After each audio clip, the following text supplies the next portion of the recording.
회의실 문이 열렸습니다. 신입사원 명단 그 중 한 장이 회장의 눈을 멈추게 했습니다. 제임스 존 호퍼크, 미들네임 준호. 30년 전 자신이 에밀리에게 지어준 그 이름이었습니다. 회장의 손이 떨렸습니다. 자신을 닮은 코, 에밀리의 눈.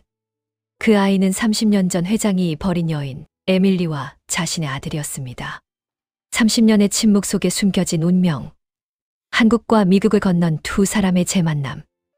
혼외자에서 시작한 가족의 완성. 아버지여, 당신은 누구입니까? 그 질문 앞에서 회장은 대답할 수 있을까요? 다음 이야기의 결말이 궁금하시다면 아래 제목을 클릭해 주세요.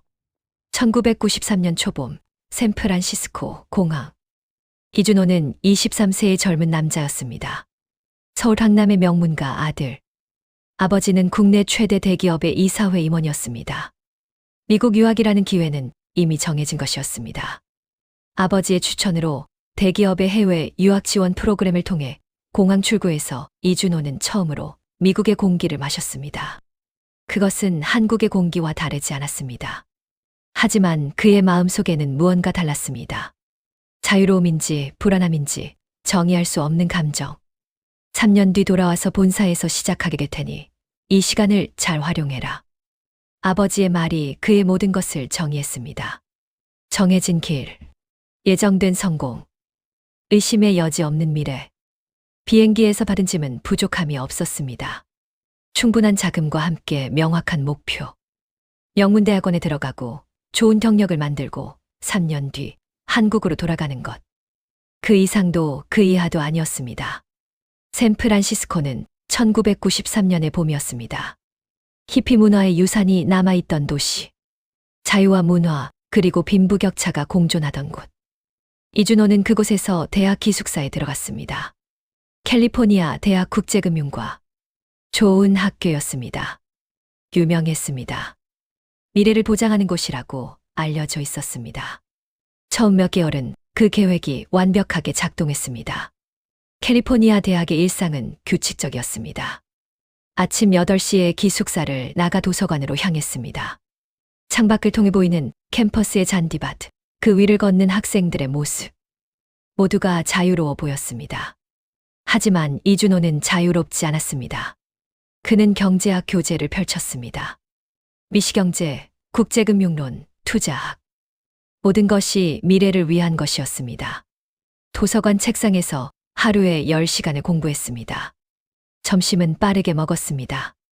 저녁은 더 빠르게. 밤 10시가 되면 기숙사로 돌아왔습니다. 주말은 휴식이 아니었습니다. 주말에는 한인마트에 가서 한국 신문을 읽었습니다. 한국의 경제 뉴스, 기업 소식, 아버지가 다니는 회사의 소식들. 다른 학생들은 파티에 갔습니다. 해변에 갔습니다. 로드트립을 갔습니다. 이준호는 도서관에 있었습니다. 그것이 정상이었습니다. 그것이 성공하는 방법이었습니다.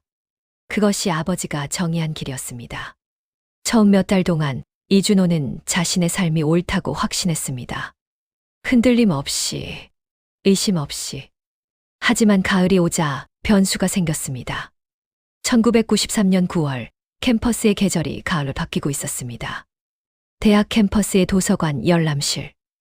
이준호가 경제학 교재를 펼치고 있을 때 한 여학생이 옆자리에 앉았습니다. 갈색 머리칼, 낡은 청바지, 반질반질해진 배낭. 명백히 가난했습니다. 그 여학생은 책을 펼쳤습니다. 영문학 교과서. 손가락은 떨리고 있었습니다. 피로로 가득 찬 떨림. 이준호는 처음에 신경 쓰지 않았습니다. 자신의 공부에만 집중했습니다. 하지만 그 여학생은 자신과 다른 방식으로 도서관을 점유하고 있었습니다. 그 여학생의 이름은 에밀리였습니다. 에밀리는 그 도서관에서 가장 오래 머무는 학생 중 한 명이었습니다. 아침 8시에 들어와서 밤 10시까지 머물렀습니다. 하루를 도서관과 편의점, 그리고 야간 알바 현장으로. 캘리포니아 주립대 영문학과 2학년. 어머니 혼자 7명의 자식을 키운 한국인 여성의 둘째 딸이었습니다. 처음엔 우연이었습니다. 그 다음엔 습관이었고, 그 다음엔 무언가가 되어갔습니다. 이준호가 에밀리와 처음 눈을 마주친 것은 그녀가 교과서를 떨어뜨렸을 때였습니다. 책이 바닥에 떨어졌을 때의 소리. 그것은 예상보다 컸습니다. 에밀리는 당황했습니다. 도서관에서의 소음. 얼굴이 빨개졌습니다. 이준호는 자동으로 몸을 움직였습니다. 책을 집어 올렸습니다. Thank you. 에밀리의 목소리는 부드러웠습니다. 그리고 깊게 피곤했습니다. 그것은 단순한 감사의 인사가 아니었습니다. 그 속에는 더 깊은 것이 있었습니다. 누군가가 자신을 봐주었다는 것에 대한 감사. 누군가가 자신을 도와주었다는 것에 대한 감사. 그 목소리가 이준호를 이상한 곳으로 이끌었습니다. 그가 살아온 23년간 경험하지 못한 어떤 감정의 장소로. 며칠 지났을 때 이준호는 용기를 내어 그녀에게 말을 걸었습니다. Are you okay? You look tired. 이 말도 단순한 인사가 아니었습니다. 그것은 첫 번째의 관심이었습니다. 에밀리는 대답했습니다. I'm fine. Just working and studying. 그 짧은 대답 속에 이준호는 읽을 수 있었습니다. 이 여학생의 삶이 얼마나 무거운지를, 그녀가 매일 무엇과 싸우고 있는지를. 그 이후 이들의 만남은 더 이상 우연이 아니었습니다. 이준호는 의도적으로 도서관에서 같은 시간에 에밀리를 만나려 했습니다. 처음엔 매우 자연스럽게, 마치 우연인 것처럼. Oh, you're here again. Yeah, you too. 그런 짧은 대화들이 반복되었습니다. 이준호는 에밀리를 관찰했습니다. 그녀의 노트북은 오래되어 있었습니다. 화면에 금이 가 있었습니다. 키보드에 몇 개 버튼이 잘못 반응했습니다. 그녀의 점심은 샌드위치였습니다. 매일, 항상, 같은 종류의 저가 샌드위치. 그녀의 옷은 깨끗했지만 가곳마다 작은 수선의 흔적이 있었습니다. 자신이 직접 수선한 것 같은. 이준호는 에밀리의 삶을 이해하기 시작했습니다. 그리고 그것을 이해할수록 그는 행동했습니다. 에밀리가 노트북의 화면이 깨져 있다는 것을 눌러 말했을 때 이준호는 자신의 것을 건넸습니다. 새 것은 아니었지만 훨씬 나은 것이었습니다. No, no. I can't take this. 에밀리는 거절했습니다. 하지만 이준호는 그것을 그냥 두고 나갔습니다. 거절할 여지를 주지 않기 위해. 에밀리가 저녁을 건너뛴다는 것을 알았을 때 이준호는 편의점에서 샌드위치보다 나은 음식을 사왔습니다. 치킨, 샐러드, 그리고 우유. 처음엔 거절했습니다. You don't have to do this. 하지만 두 번째, 세 번째가 지날수록 에밀리는 거절을 멈췄습니다. 그 대신 감사의 눈빛으로 받았습니다. 그리고 시간이 지나면서 그 받음은 의존으로 변했습니다. 겨울이 오자 이준호와 에밀리는 도서관의 카페에서 함께 시간을 보내기 시작했습니다. 따뜻한 음료를 마시면서 그들은 처음으로 서로의 세계를 이야기했습니다. 에밀리의 세계는 가난했습니다. 어머니는 가사 도우미였습니다. 7명의 자식을 혼자 키우던 여성은 낡은 아파트에서 하루 3군데를 돌아다니며 일했습니다. 에밀리가 6살 때 아버지는 떠났고 그 후로 그 가족은 경제적 빈곤과 사회적 편견이라는 이중의 무게 속에서 살아왔습니다. My mom said, Education is the only way. So I study. 에밀리의 눈은 그렇게 말할 때 반짝였습니다. 그것은 희망이었습니다. 동시에 절망이었습니다. 절망적인 희망. 에밀리는 계속했습니다. 매 학기 학비를 내기 위해 일하고 있다고. 오빠와 언니들을 도와야 한다고. 자신이 학교를 마쳐야 가족이 나아질 수 있다고. 그리고 그 모든 짐을 혼자 지고 있다고. 반면 이준호의 배경은 정반대였습니다. 강남의 주택, 언제든지 충분한 자금, 그리고 이미 정해진 미래. 아버지의 회사에서의 자리, 회사의 임원진과의 연결고리. 모든 것이 준비되어 있었습니다. 하지만 겨울이 깊어질수록 이준호는 무언가 이상한 깨달음을 얻게 되었습니다. 에밀리가 품고 있던 꿈과 의지가 자신이 가진 모든 자산보다 훨씬 빛난다는 것을. 에밀리의 눈에는 불이 타올랐습니다. 자신의 미래를 스스로 만들어가려는 불. 반면 자신의 눈에는 무엇이 있나? 관성, 준수, 의무. 1993년의 크리스마스, 이준호는 에밀리에게 입맞춤을 했습니다. 도서관 옆에 사람이 없는 복도에서. 어색했습니다. 어린 입맞춤이었습니다. 하지만 그 순간 이준호의 인생의 궤도가 완전히 바뀌었습니다. 그 입맞춤은 단순한 신체적 접촉이 아니었습니다. 그것은 선택의 순간이었습니다. 정해진 길에서 벗어나는 첫 번째의 선택. 그 이후 그들은 서로의 영혼이 되어갔습니다. 이준호는 에밀리를 위해 아르바이트를 시작했습니다. 튜터링, 도서관 사서 보조, 레스토랑 서빙. 낮에는 학교 다니고 저녁에는 일했습니다. 그의 손가락은 미니 키보드를 두드리다가 밤에는 레스토랑의 접시를 닦았습니다. 동시에 그는 여전히 학업을 놓지 않았습니다. 아버지와의 약속이 있었기 때문입니다. 에밀리는 그것을 알았습니다. 이준호가 자신 때문에 고생하는 것을. You don't have to do this for me. 에밀리는 한 번 말했습니다. 이준호의 대답은 단순했습니다. I want to. 그것이 이준호의 모든 것을 말했습니다. 그것이 그의 선택이었습니다. 이들의 사랑은 완벽하지 않았습니다. 사실 그것은 처음부터 불가능해 보였습니다. 언어도 달랐습니다. 배경도 달랐습니다. 미래도 막혔습니다. 이준호는 매일 밤 혼자만의 시간에 자신의 일기에 기록했습니다. 종이에 펜을 대고 그는 중얼거렸습니다.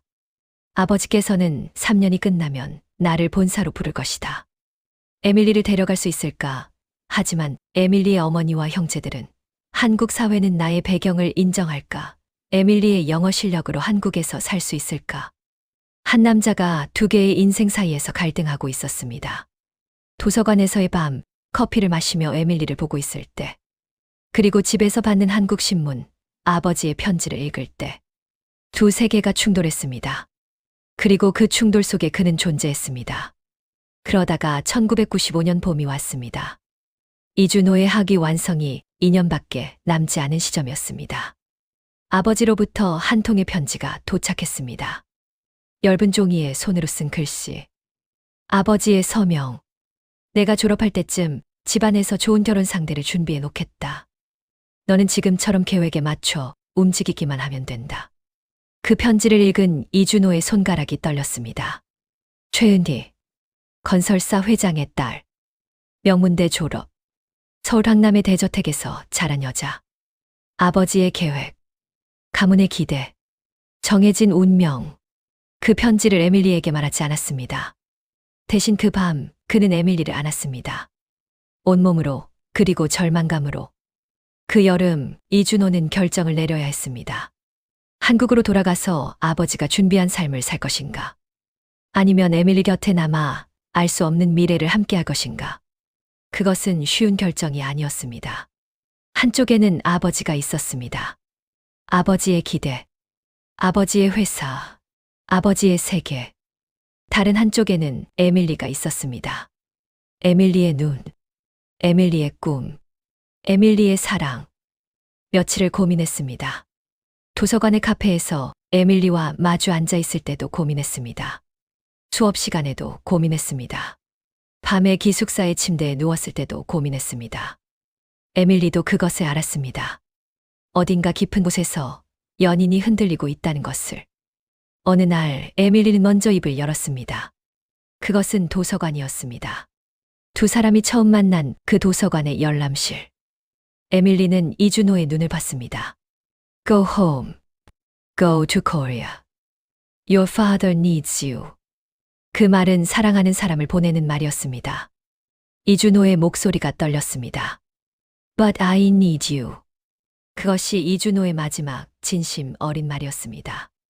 에밀리의 눈에는 눈물이 차 있었습니다. 그리고 그것은 슬픔이 아니라 결정의 눈물이었습니다. Then I'll wait. 그 말은 희생이었습니다. 그리고 동시에 체념이었습니다. 1996년 5월 이준호는 한국행 비행기에 올랐습니다. 그 전날 에밀리와 샌프란시스코의 골든게이트 브릿지 아래에서 밤을 새웠습니다. 물결 위에 반사된 달빛, 차가운 바람, 그리고 두 사람의 침묵. 이준호는 에밀리에게 약속했습니다. 곧 돌아올게. 1년이면 돼. 그때 다시 만나자. 그것은 거짓말이었습니다. 아니, 그것은 이준호 자신도 지킬 수 없는 약속이었습니다. 한국 땅을 밟는 순간 이준호는 대기업 회장의 아들로 돌아갔습니다. 아버지의 팔에 안겼고 어머니의 입맞춤을 받았고 그 집안의 남자로서의 책임을 부여받았습니다. 그 후 그는 에밀리에게 단 한 통의 편지도 보내지 않았습니다. 전화도 없었습니다. 메시지도 없었습니다. 단지 침묵이 있었을 뿐입니다. 그 침묵은 1년이 되었고 5년이 되었고 30년이 되었습니다. 그리고 이제 그 침묵이 깨어지려고 하고 있었습니다. 다른 세계에서 다른 방식으로, 다른 형태로. 1996년 5월 15일 인천공항. 이준호는 미국의 흙을 발로 마지막으로 밟고 비행기에 올랐습니다. 그 비행기 안에서 그는 이전의 자신이 아니었습니다. 그는 더 이상 에밀리의 손을 잡고 도서관 복도를 거닐던 젊은 대학생이 아니었습니다. 비행기가 태평양을 건넜습니다. 13시간의 비행. 그 시간 동안 이준호는 창밖을 바라봤습니다.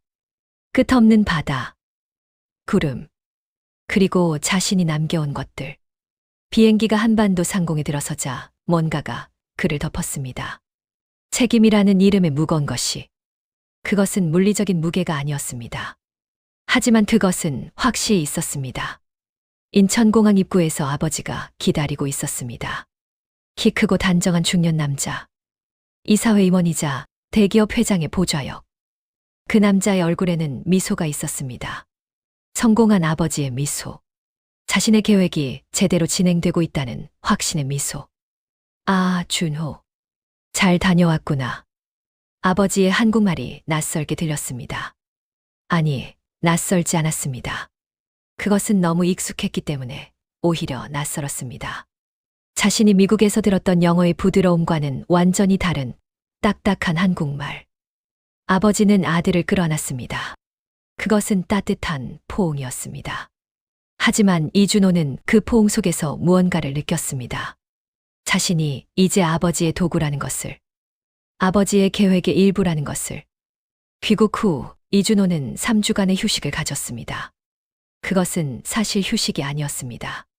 한국 사회 재적응이라고 해야 할 것이었습니다. 그 3주 동안 아버지는 그와 함께 시간을 보냈습니다. 강남의 클럽, 골프장, 그리고 집안 임원진들과의 저녁 식사. 모든 자리에서 아버지는 아들을 자랑스럽게 소개했습니다. 미국에서 금융을 공부한 우리 아들입니다. 사람들의 눈빛이 달라졌습니다. 그것은 존경이었습니다. 또는 기대였습니다. 또는 이 남자가 언젠가 거느리 부하가 될 것이라는 계산. 한국 사회는 이준호를 신속하게 정의했습니다. 회장 아들, 미국 유학생, 앞으로 임원이 될 사람. 그 이상도 그 이하도 아니었습니다. 아버지는 한 저녁 아들을 데려가 회사 건물의 옥상에 올렸습니다. 서울의 야경이 펼쳐져 있었습니다. 밤 9시의 도시. 여전히 불이 타오르는 건물들. 야근하는 직원들의 모습. 아버지는 손가락으로 방향을 가리켰습니다. 저것을 봐라. 우리가 만든 것들이야. 우리 회사의 반도체 공장, 저기 보이는 쇼핑몰도 우리 것이고. 이 도시 전체가 우리 손 안에 있는 거나 다름없어. 아버지의 목소리는 부드러웠습니다. 하지만 그 말 속에는 명확한 의도가 있었습니다. 너는 이 모든 것의 상속자다. 그 책임을 져야 한다. 그리고 너는 그럴 능력이 있다. 이준호는 가슴이 철렁했습니다. 이 순간 에밀리의 얼굴이 떠올랐습니다. 그녀의 어머니가 청소하던 빌딩들. 그녀가 일하던 라면 가게. 그녀가 살던 낡은 아파트. 그 모든 것들이 이 남자의 손가락 하나로 오갈 수 있는 세계 아래에 있다는 것을. 그리고 자신은 그 손가락의 일부라는 것을. 이해가 되나, 준호? 아버지가 물었습니다. 네, 아버지. 이준호는 대답했습니다. 하지만 그것은 아버지에게 하는 대답이 아니었습니다. 그것은 자신에게 하는 확인이었습니다. 이제 자신은 이 세계에 속한다는 확인. 1996년 10월 이준호는 최은희와 결혼했습니다. 강남의 한 고급 호텔 그랜드 볼룸. 3,000명의 하객이 모였습니다. 정치인, 기업가, 언론인, 경제지와 신문사의 사회면에는 이 결혼이 대문짝만하게 나왔습니다. 대기업 회장 보좌 임원의 아들, 건설사 회장의 딸과 결혼. 두 대형 재벌가의 연합, 한국 경제계의 주목을 받다. 이준호는 그 신문을 읽으면서 수수께끼 같은 느낌을 받았습니다. 이것이 자신의 인생인가? 자신이 선택한 것인가? 아니면 처음부터 정해진 것인가? 신혼집은 강남의 신축 아파트였습니다. 200평대, 엘리베이터를 타고 올라가면 바로 현관인 럭셔리한 공간. 유리벽으로 된 거실에서는 서울 전체가 보였습니다. 은희는 그곳에 선심 쓰듯 인테리어를 했습니다. 유명한 디자이너를 고용했습니다. 이탈리아 가구, 그림, 조명. 여기서 우리가 살게 되는 거예요. 은희는 밝은 목소리로 말했습니다. 신혼의 행복감으로 가득 찬 목소리. 그리고 이준호는 그녀의 목소리에서 기쁨을 들었습니다. 하지만 그것이 정말 그녀의 기쁨인지 아니면 정해진 것에 대한 적응인지는 구별이 안 갔습니다.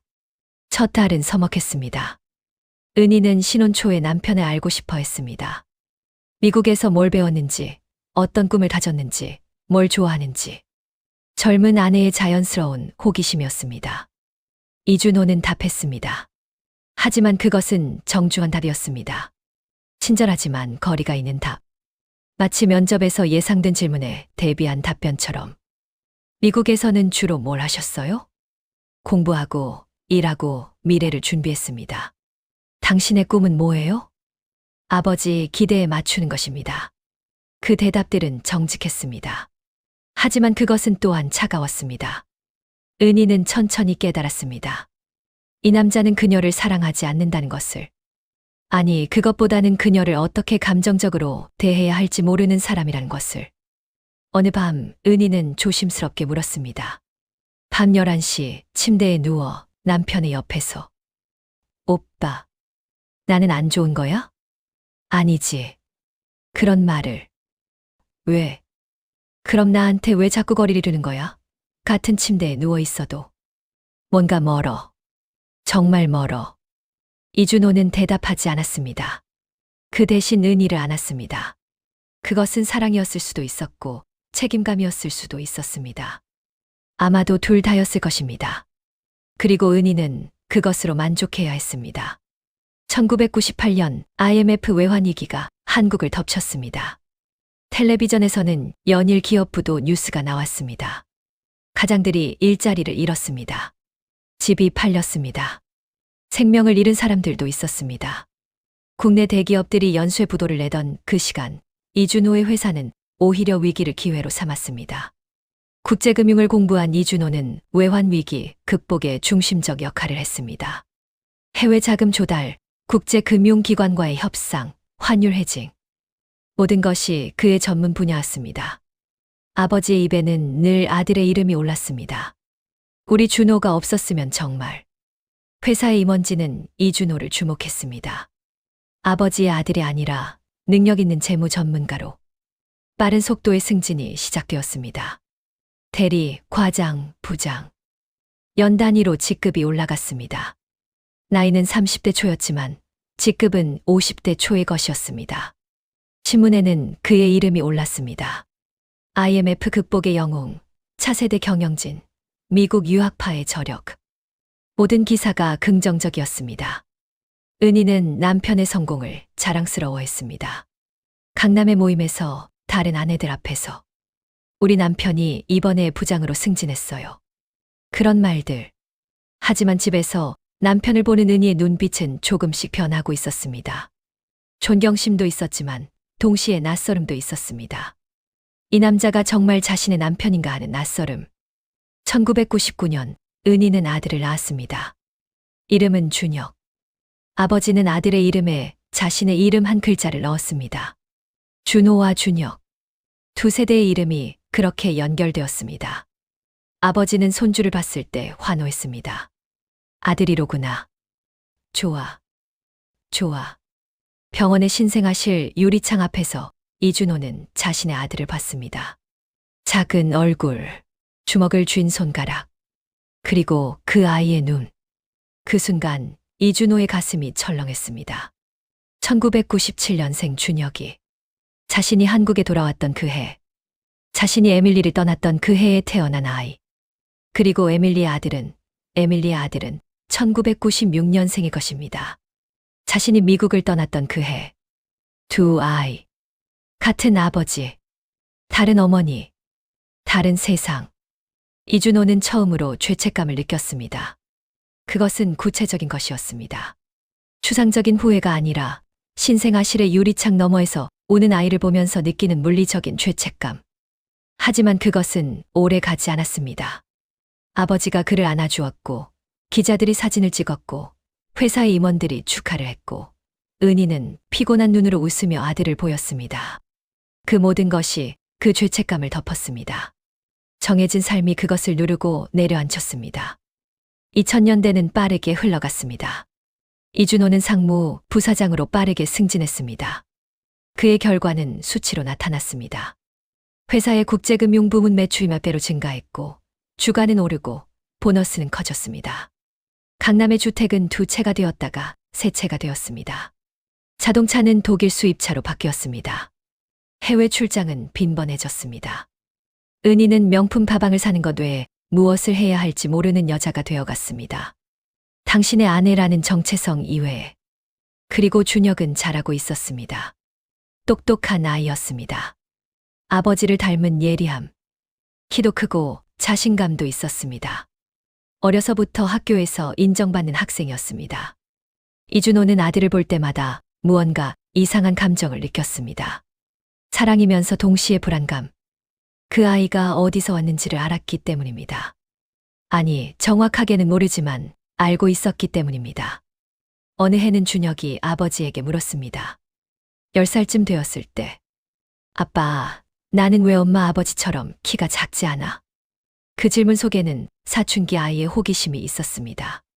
하지만 이준호의 귀에는 그것이 다르게 들렸습니다. 혈통에 대한 질문처럼, 자신의 정체성에 대한 질문처럼. 그건 유전자 때문이야. 할아버지가 크셨잖아. 그것은 거짓이었습니다. 은희의 아버지는 180cm에 가까운 키였습니다. 준혁이 큰 건 당연했습니다. 하지만 그 거짓이 이준호의 마음을 더 불안하게 만들었습니다. 그리고 밤이 되면 이준호는 혼자였습니다. 서재에서. 그곳에 그는 아무도 들어올 수 없는 서랍을 만들었습니다. 그 안에는 오래된 것들이 있었습니다. 1993년 샌프란시스코에서 구입한 낡은 다이어리. 에밀리가 쓴 편지의 복사본 원본은 태워버렸습니다. 그리고 그 아이의 사진. 사진은 약 10년 전에 우연히 한 한인 신문사의 기사에서 발견한 것이었습니다. 한국인 미국계 여성의 아들, 명문대 장학생으로 선발. 그 기사에는 사진이 있었습니다. 그리고 그 사진 속의 청년은 자신을 닮고 있었습니다. 같은 눈빛, 비슷한 윤곽. 이준호는 그 기사를 잘라 보관했습니다. 아무도 모르게. 비밀의 서랍 안에. 그 사진을 들 때마다 그는 중얼거렸습니다. 미안해. 정말. 미안해. 하지만 그 말은 누구에게도 전달되지 않았습니다. 태평양을 건너 과거 어딘가로 사라져 버렸을 뿐입니다. 2005년 이준호는 이사에 올랐습니다. 50세의 나이에 대기업 이사. 그것은 한국 재벌 세계에서 매우 빠른 승진이었습니다. 그날 아버지는 아들을 회장실 불렀습니다. 당시 회장이던 그의 아버지는 이제 회장실을 물려줄 준비를 하고 있었습니다. 준호야, 앉아라. 아버지의 목소리는 평소와 달랐습니다. 무겁고 결정적이었습니다. 넌 이제 충분히 성장했다. 회사의 운영도 잘하고 있고. 그런데 한 가지 아버지가 궁금한 게 있어. 이준호는 긴장했습니다. 미국에서 뭐 기억에 남는 일은 없는지 궁금하구나. 그 질문은 단순해 보였지만 그 속에는 깊은 의도가 있었습니다. 이준호는 대답했습니다. 아버지, 무슨 말씀이세요? 미국에서 3년을 보냈는데 그곳에서 만난 사람들, 그곳에서 일들 모든 것들이 궁금하고 잘 정리가 되었는지 너의 말을 듣고 싶구나. 그 순간 이준호는 아버지가 알고 있다는 생각을 했습니다. 아니면 의심하고 있다는 생각을. 하지만 아버지의 눈을 보니 그것은 의심이 아니었습니다. 그것은 경고였습니다. 네, 아버지. 모두 정리하고 왔습니다. 아버지는 오랫동안 아들의 눈을 바라봤습니다. 그렇다면 다행이다. 넌 이제 이 가문의 미래다. 그 모든 불안정한 것들은 뒤에 놔두고 와야 한다. 네, 아버지. 그리고 알겠지. 은희도 좋은 아내고 준혁이도 좋은 아들이야. 그들이 너의 모든 것이 되어야 한다. 그들이 너의 인생이 되어야 한다. 알겠습니다. 아버지는 다시 한번 아들의 눈을 바라봤습니다. 마치 확인하는 듯이. 그렇다면 좋다. 앞으로 미국 건 절대 입 밖에도 내지 마라. 그리고 그곳에서 본 것, 누구를 만났든 그것도 마찬가지야. 그런 것들이 나올 수 있으면 넌 이사가 될 수 없다. 회장도 회장실도 없다. 알겠나? 알겠습니다. 그 말이 이준호를 누르고 있었습니다.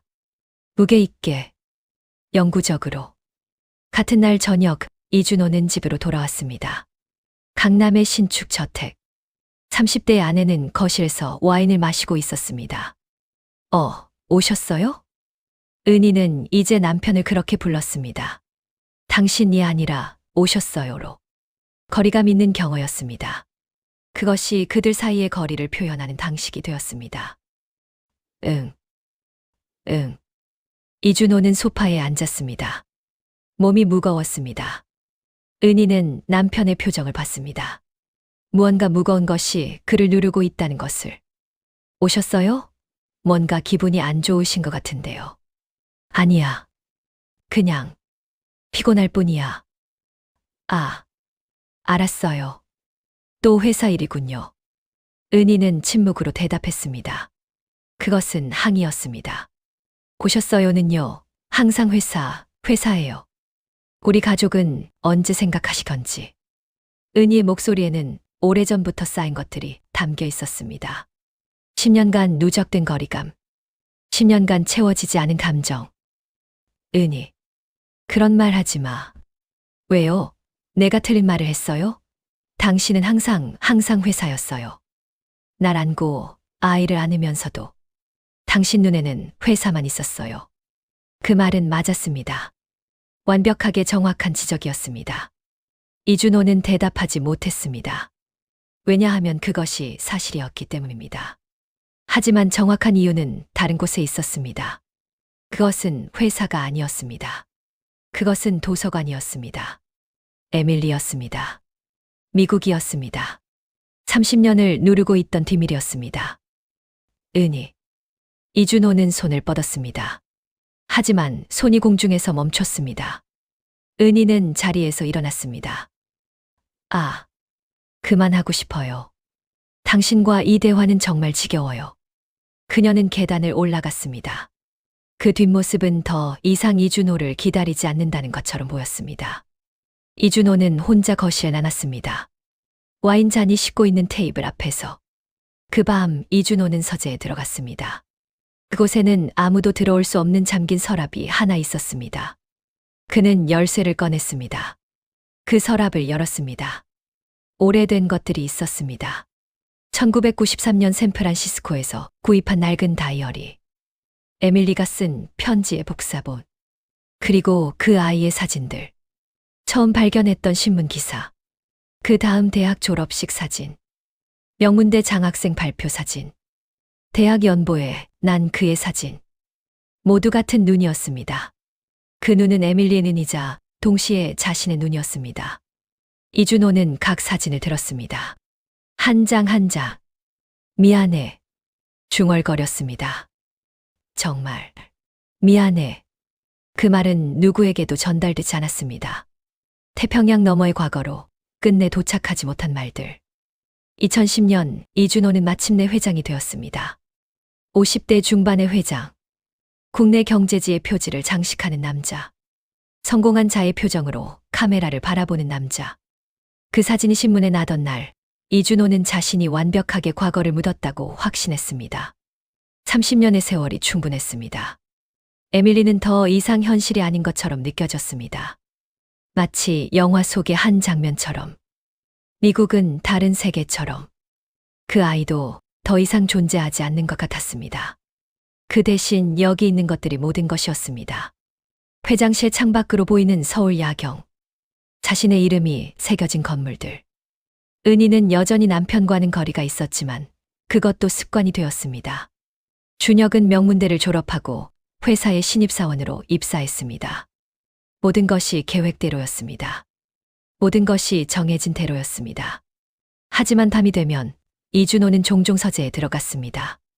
그곳에서 그는 오래된 사진을 들었습니다. 그 아이의 얼굴을 봤습니다. 그 아이의 눈을 봤습니다. 그 눈은 여전히 자신을 바라보고 있었습니다. 혹시 저 아이는 지금도 나를 찾고 있을까? 그런 생각이 들 때마다 이준호는 사진을 집어 던지곤 했습니다. 하지만 몇 분 뒤 다시 집어들었습니다. 그리고 반복했습니다. 이 반복은 30년을 지배했습니다. 2020년 신입사원 공개 채용의 계절이 또 다시 돌아왔습니다. 이준호는 신입사원 명단을 보지 않는 것이 원칙이었습니다. 하지만 그 해는 인사팀장이 따로 그를 찾았습니다. 회장님, 이번 신입사원 중에 미국 명문대 출신이 있어서 회장님이 관심 가지실 것 같아 말씀드렸습니다. 그렇군. 좋다. 하지만 그 다음 순간 인사팀장이 건넨 명단을 본 순간 이준호의 손가락이 떨렸습니다. 제임스 준호. 국제금융 전공입니다. 그 이름. 미들네임 준호. 30년을 기다린 이름이. 손이 떨렸습니다. 펜을 들었다가 놓았습니다. 이 학생 말이야. 입사 면접은 누가 본다고 했나? 특별히 회장님께서 보시기를 원하셔서 지금 일정을 잡고 있습니다. 이준호는 명단을 들고 있었습니다. 손이 계속 떨렸습니다. 30년. 정확히 30년. 1996년 샌프란시스코에서 에밀리의 배 안에 있던 그 아이가 지금 이 건물에 있다는 뜻이었습니다. 내가 뭘 해야 할까? 그 질문은 자신에게도 대답할 수 없는 질문이었습니다. 회장은 명단을 내려놓았습니다. 그리고 혼자 중얼거렸습니다. 이제 끝이 나는 걸까? 아니면 이제 시작이 되는 걸까? 2020년 5월 샌프란시스코. 한 여성이 교실의 칠판을 닦고 있었습니다. 50대 중반의 에밀리. 캘리포니아 주립중학교의 영문학 교사. 23년을 이곳에서 학생들을 가르쳤습니다. 교실의 벽에는 학생들이 쓴 에세이가 붙어 있었습니다. 내 삶에서 가장 소중한 사람, 극복한 어려움, 미래에 대한 꿈. 모든 글에 에밀리의 빨간 펜으로 단 댓글들이 있었습니다. 당신은 스스로 생각하는 것보다 훨씬 강합니다. 당신의 이야기는 소중합니다. 자신을 믿으세요. 에밀리가 쓰는 댓글은 항상 같은 주제였습니다.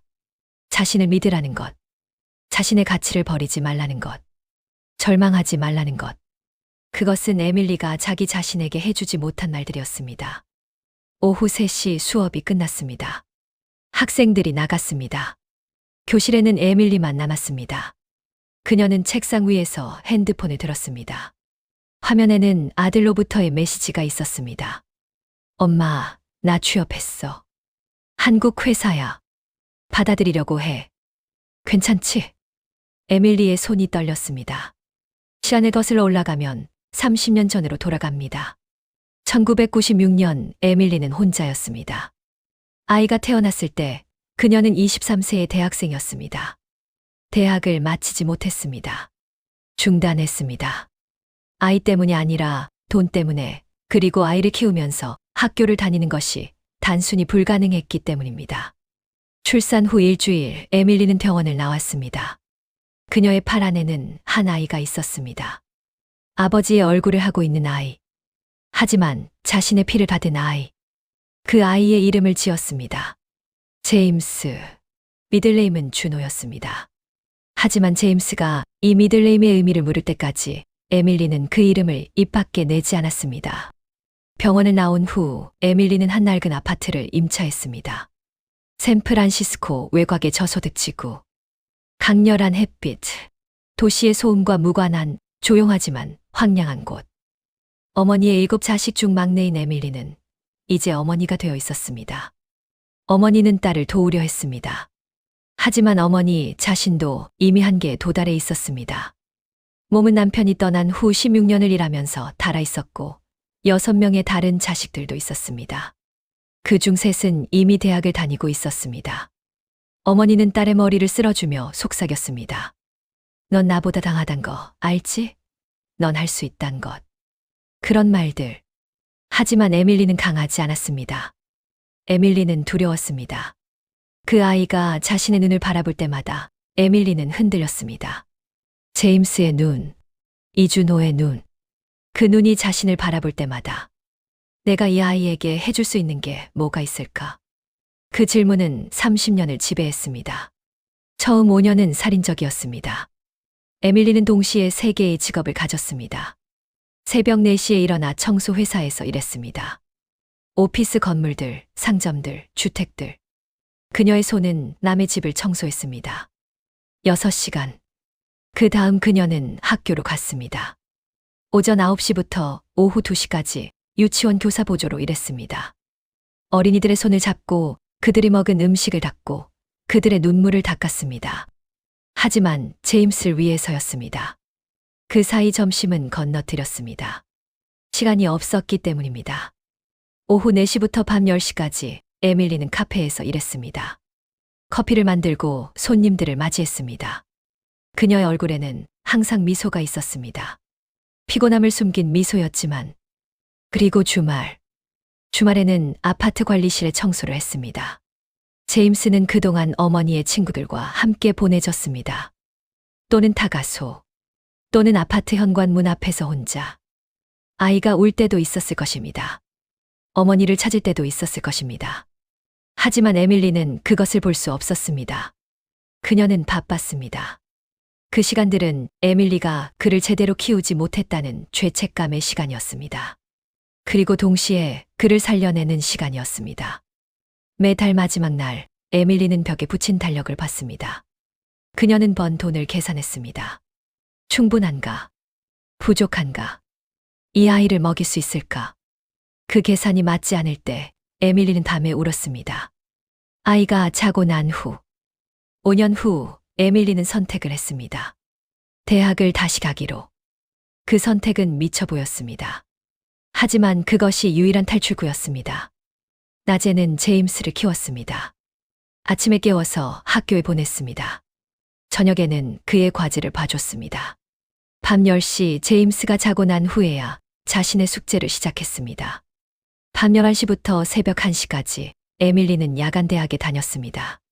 캘리포니아 주립대 야간 프로그램.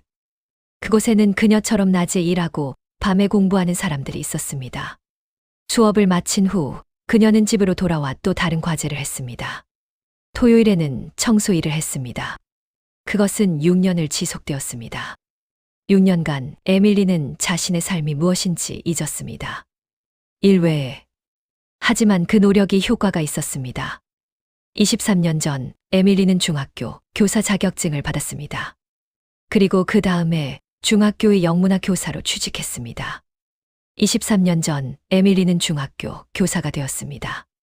그때부터 그녀의 삶은 조금 나아졌습니다. 안정적인 월급, 건강보험, 연금, 그리고 가장 중요한 것은 시간이었습니다. 제임스를 제대로 봐줄 수 있는 시간. 방과 후 에밀리는 집으로 돌아올 수 있었습니다. 제임스의 손을 잡을 수 있었습니다. 그의 학교 이야기를 들을 수 있었습니다. 그 시간을 가지고 에밀리는 아들을 키웠습니다. 아들을 정확하게 키웠습니다. 그녀의 모든 기대를 아들에게 쏟으면서 공부를 해야 한다. 그것이 유일한 길이다. 그것이 에밀리가 제임스에게 해주는 말이었습니다. 어머니가 자신에게 했던 말과 같은 말. 제임스는 그 말을 들었습니다. 그리고 그것을 진지하게 받아들였습니다. 제임스는 어머니의 노력을 알았습니다. 어린 나이부터 그는 알았습니다. 어머니가 얼마나 힘들어하는지, 어머니가 얼마나 자신을 위해 희생하는지, 어머니가 밤에 몰래 울 때를 보았습니다. 거실의 소파에 앉아 얼굴을 손으로 감싸고 울 때, 어머니가 오래된 상자를 꺼낼 때를 봤습니다. 그 상자 안에는 편지들이 있었습니다. 손으로 쓴 편지들. 그리고 사진. 어머니가 그 사진을 들었다가 놓았다가를 반복할 때 제임스는 호기심을 느꼈습니다. 하지만 어머니의 표정을 보면 그것을 물어볼 수 없었습니다. 제임스는 용감한 아이였습니다.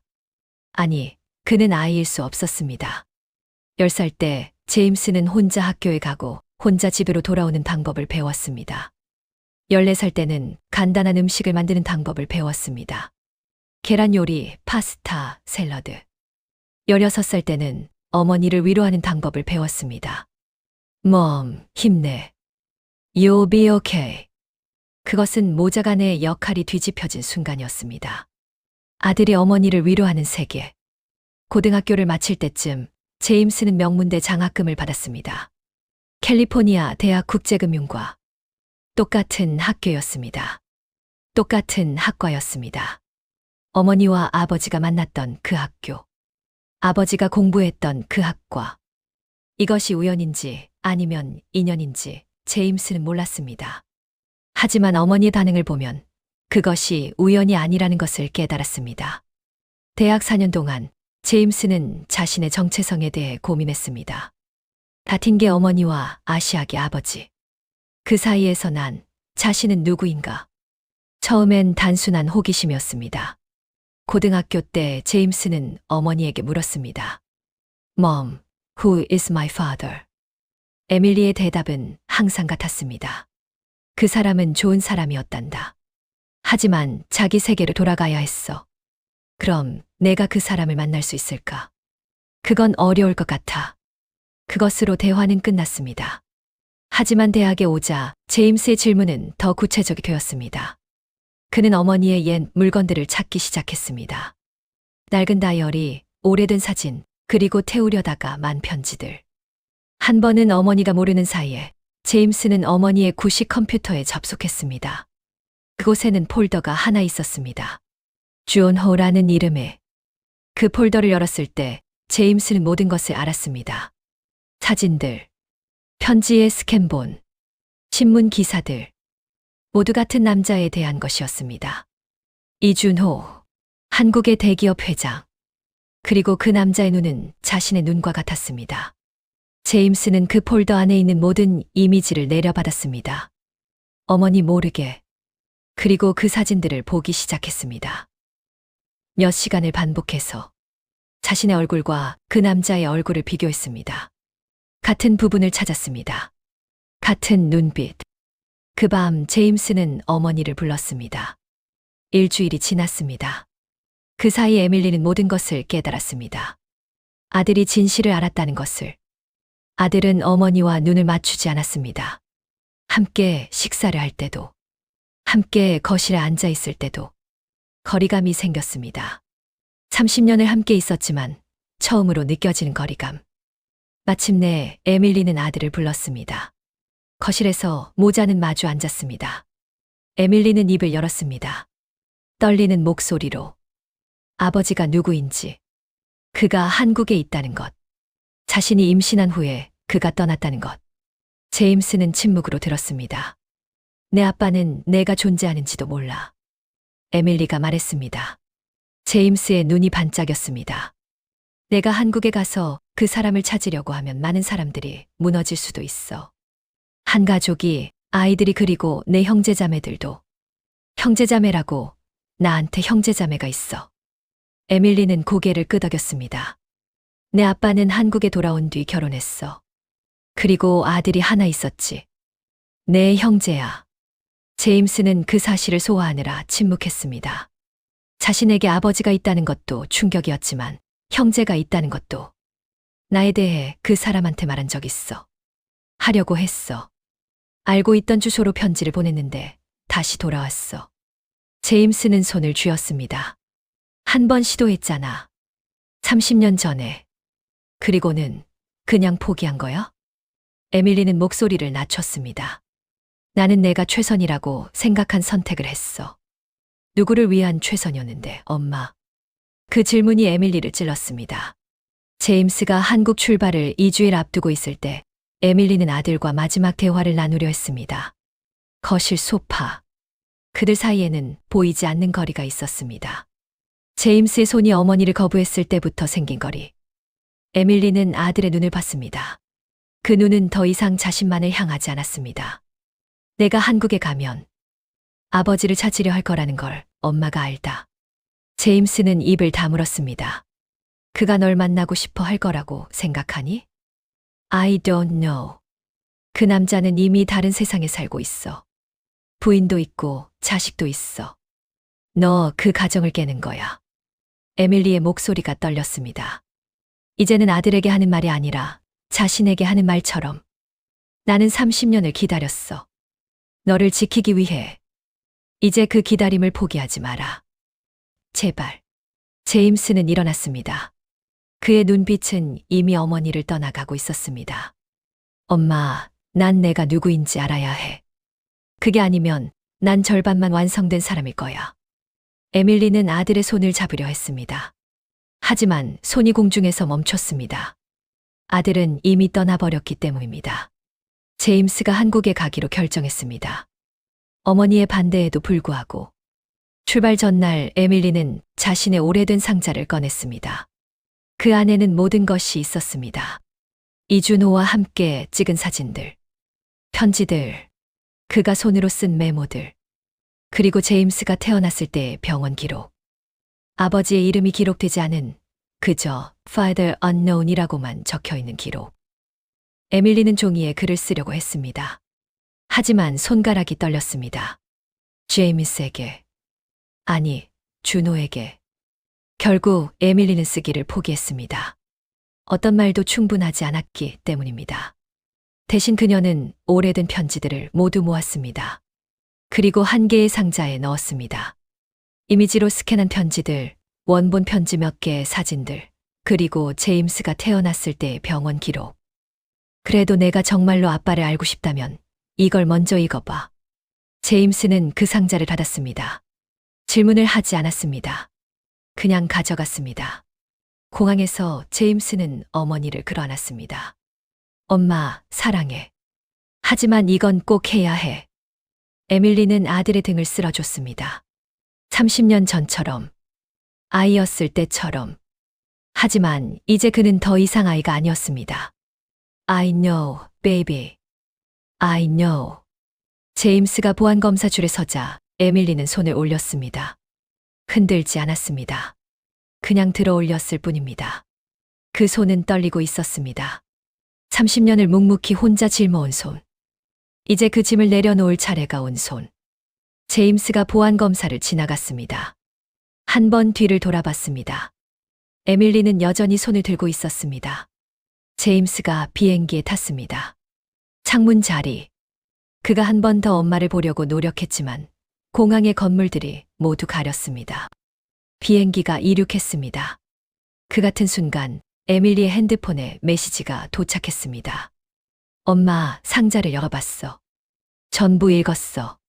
그래도 나는 한국에 갈 거야. 그 사람을 따지러 가는 게 아니라 나 자신을 이해하기 위해서. 에밀리는 공항의 벤치에 앉아서 울었습니다. 처음으로. 이제는 죄책감의 눈물이 아니었습니다. 그것은 30년을 누르고 있던 것을 마침내 놓아주는 눈물이었습니다. 30년을 산 거짓의 세계가 이제 붕괴하고 있었습니다. 에밀리는 벤치에 앉은 채 그것을 지켜봤습니다. 자신이 지켜온 비밀, 자신이 누르고만 있던 과거. 이제 그것이 한국의 하늘 위에서 깨어나고 있었습니다. 비행기는 태평양을 건너고 있었습니다. 제임스를 태운 비행기가 13시간의 비행. 그 사이에 모든 것이 만날 준비를 하고 있었습니다. 30년 전 샌프란시스코의 도서관에서 떨어진 책. 그것을 일으켜 세운 손. 그리고 이제 그 손의 주인이 다시 만나려고 하고 있었습니다. 에밀리는 중얼거렸습니다. 미안해, 제임스. 미안해, 준호. 그 말은 과거로 그리고 미래로 동시에 향했습니다. 한국이라는 낯선 땅 위에서 모든 것이 만날 준비를 하고 있었습니다. 회장실과 신입사원 명단, 30년의 침묵과 한 번의 이름, 미들네임 준호. 그것들이 이제 연결되려고 하고 있었습니다. 그리고 에밀리는 그것을 비행기가 도착하는 순간 알게 될 것이었습니다. 비행기 탑승객 명단, 한국으로 향하는 비행기, 그리고 제임스의 좌석, 창가. 그것이 30년의 기다림을 마무리하는 시작이 될 것이었습니다. 2020년 7월 서울. 제임스는 한국의 하늘 아래 서 있었습니다. 인천공항의 출구. 엄마가 보낸 짐과 함께 엄마가 주지 못한 모든 것을 찾기 위해 공항버스를 타고 강남으로 향했습니다. 회사의 신입사원 기숙사. 유명한 이름들이 붙어 있는 건물들. 그 모든 것이 낯설었고 동시에 익숙했습니다. 마치 그가 어딘가에서 이미 한번 겪은 일처럼. 기숙사의 방은 작았습니다. 침대, 책상, 창문. 창문으로 보이는 것은 서울의 야경이었습니다. 제임스는 그 야경을 봤습니다. 엄마가 보낸 폴더 속의 사진과 같은 풍경이었습니다. 그 남자 아버지의 회사가 있는 곳. 그의 제국. 한국에 도착한 지 일주일이 지났습니다. 신입사원 오리엔테이션. 회사의 문화, 한국 직급 체계, 경희의 문법. 제임스는 모든 것을 메모했습니다. 엄마가 주지 못한 세계를 이해하기 위해. 그 같은 날 회장실에서는 무언가가 흔들리고 있었습니다. 이준호 회장은 신입사원 명단을 다시 한번 펼쳤습니다.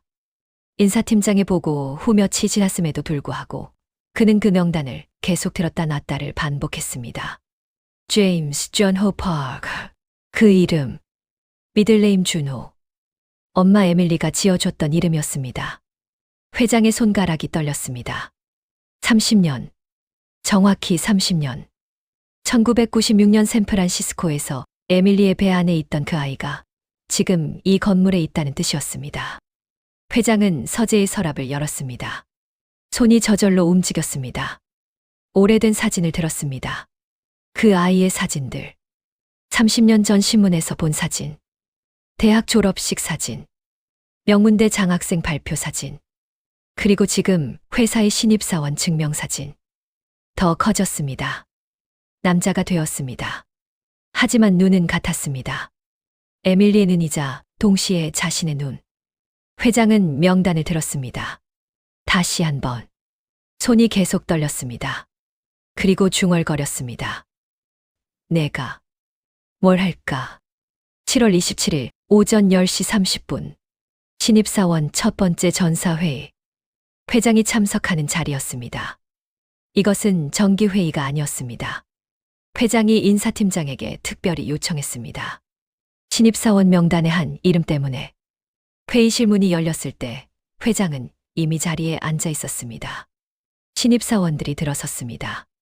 5명. 그들은 정장을 입고 있었습니다. 떨리는 손가락으로 노트와 펜을 들고 있었습니다. 그리고 가장 뒤에 선 신입사원. 키가 컸습니다. 180cm를 넘었습니다. 얼굴은 엄마 에밀리를 닮았습니다. 그 눈. 회장은 호흡을 멈췄습니다. 그 아이가 인사를 했습니다. 고개를 숙였습니다. 한국식으로. 어색했지만 정중했습니다. 어머니가 가르친 대로 또는 비디오로 배운 대로. 회장이 이름을 물었습니다. 제임스 준호 박입니다. 국제금융부문 신입사원입니다. 그 목소리.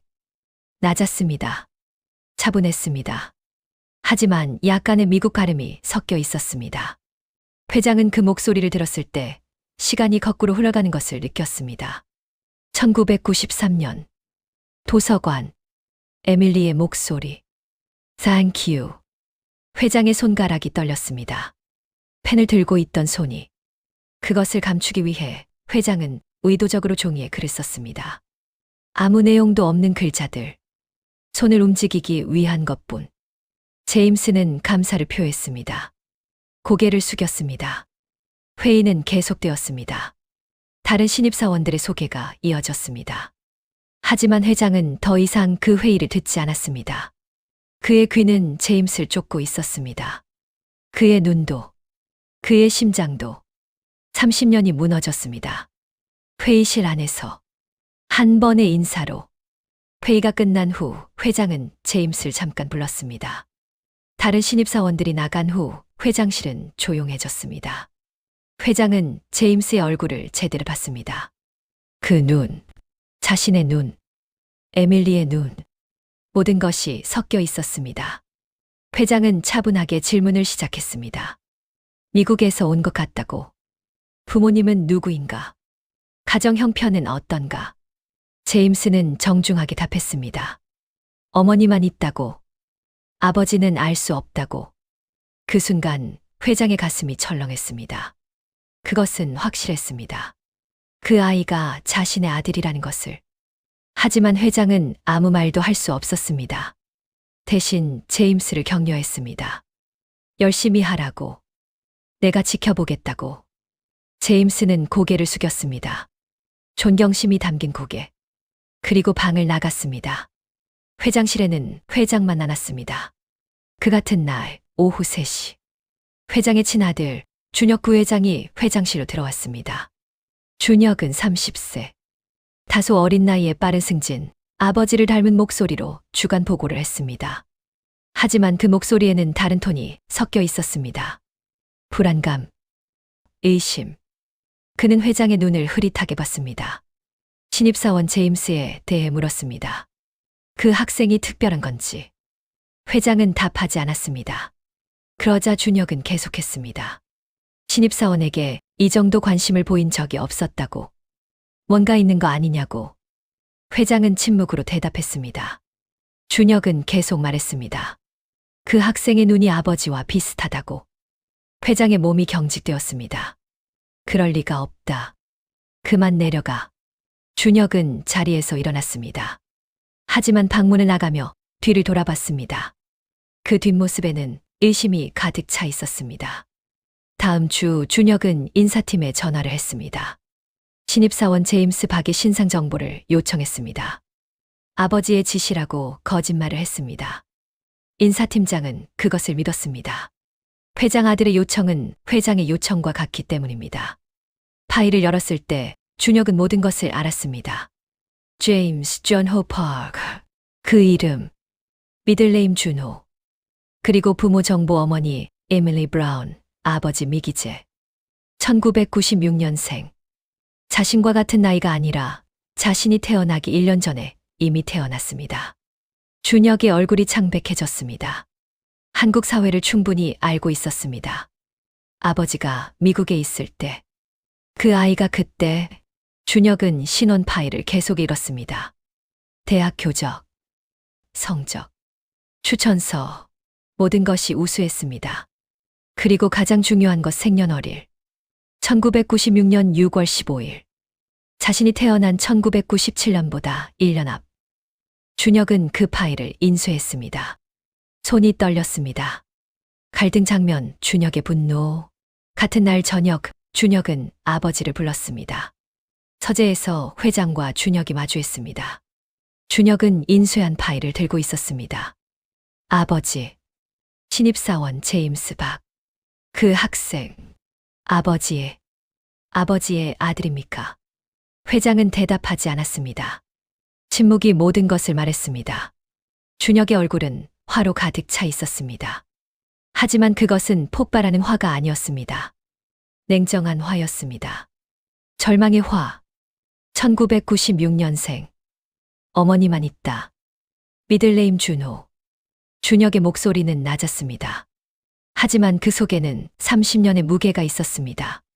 30년을 숨겨온 아들이 지금 회사에 있다는 건가요? 비서실에 배치되어 있다는 건가요? 준혁은 인쇄물을 책상 위에 내려놨습니다. 엄마와 저는? 그 질문은 30년을 건너온 질문이었습니다. 회장은 손을 들었습니다. 말을 하려고. 하지만 손이 떨렸습니다. 준혁은 계속했습니다. 저는 아버지를 위해 부회장이 된 게 아닙니다. 아버지의 피를 받았기 때문입니다. 그런데 이제 그 피가 모두에게 알려진다면 저는 누구입니까? 준혁의 목소리가 떨렸습니다. 이제는 분노가 아니라 절망으로. 저는 아버지가 어떤 결정을 하시든 받아들일 수 없습니다. 저는 부회장직을 내려놓겠습니다. 문이 닫혔습니다. 회장은 혼자 남았습니다. 그의 손이 떨렸습니다. 그 밤 회장은 집으로 돌아갔습니다. 은희는 이미 알았습니다. 준혁이의 전화로. 거실에서 아내는 침묵으로 남편을 맞았습니다. 그것이 가장 무서운 형태의 분노였습니다. 회장은 입을 열려 했습니다. 은희, 말하지 마세요. 은희의 목소리는 차분했습니다. 하지만 30년간 쌓인 것들이 그 목소리 아래에 있었습니다. 그녀는 천천히 말했습니다. 30년을 함께 살았다고. 남편을 이해하려 했다고. 무거운 표정, 밤마다 서재에만 들어가던 모습. 모든 것을 이해하려 노력했다고. 회장은 손을 뻗었습니다. 아내의 손을 잡으려고. 하지만 손이 공중에서 멈췄습니다. 은희는 거실을 떠났습니다. 뒤를 보지 않으면서. 그리고 그 밤 그녀는 남편과 다른 방에서 잤습니다. 단 한 번도 앞으로 돌아보지 않으면서. 그 주 동안 회장은 최종적인 결정을 내려야 했습니다. 신입사원 배치 회의. 인사팀장이 각 신입사원의 부서 배치를 제안했습니다. 제임스를 어디에 배치할 것인가? 인사팀장은 당연히 국제금융부문을 제안했습니다. 그것이 그의 전공이었으니까. 하지만 회장은 다른 지시를 했습니다. 제임스는 경영진 비서실에 배치하자. 인사팀장이 깜짝 놀랐습니다. 회장은 설명하지 않았습니다. 단지 지시했을 뿐입니다. 그 지시가 회사 전체에 퍼졌습니다. 신입사원이 회장 비서실에 배치되었다는 소식. 그것은 두 가지를 의미했습니다. 첫째, 그 신입사원은 회장이 특별히 선택한 사람이라는 뜻. 둘째, 회장이 그를 보호하고 있다는 뜻. 임원진들의 눈빛이 달라졌습니다. 그들은 즉시 그 신입사원이 특별한 누군가라는 것을 알아챘습니다. 회장의 후계자일 가능성도 있다고 계산했습니다. 그 주말 더 큰 폭탄이 터졌습니다. 언론사로 제보가 들어왔습니다.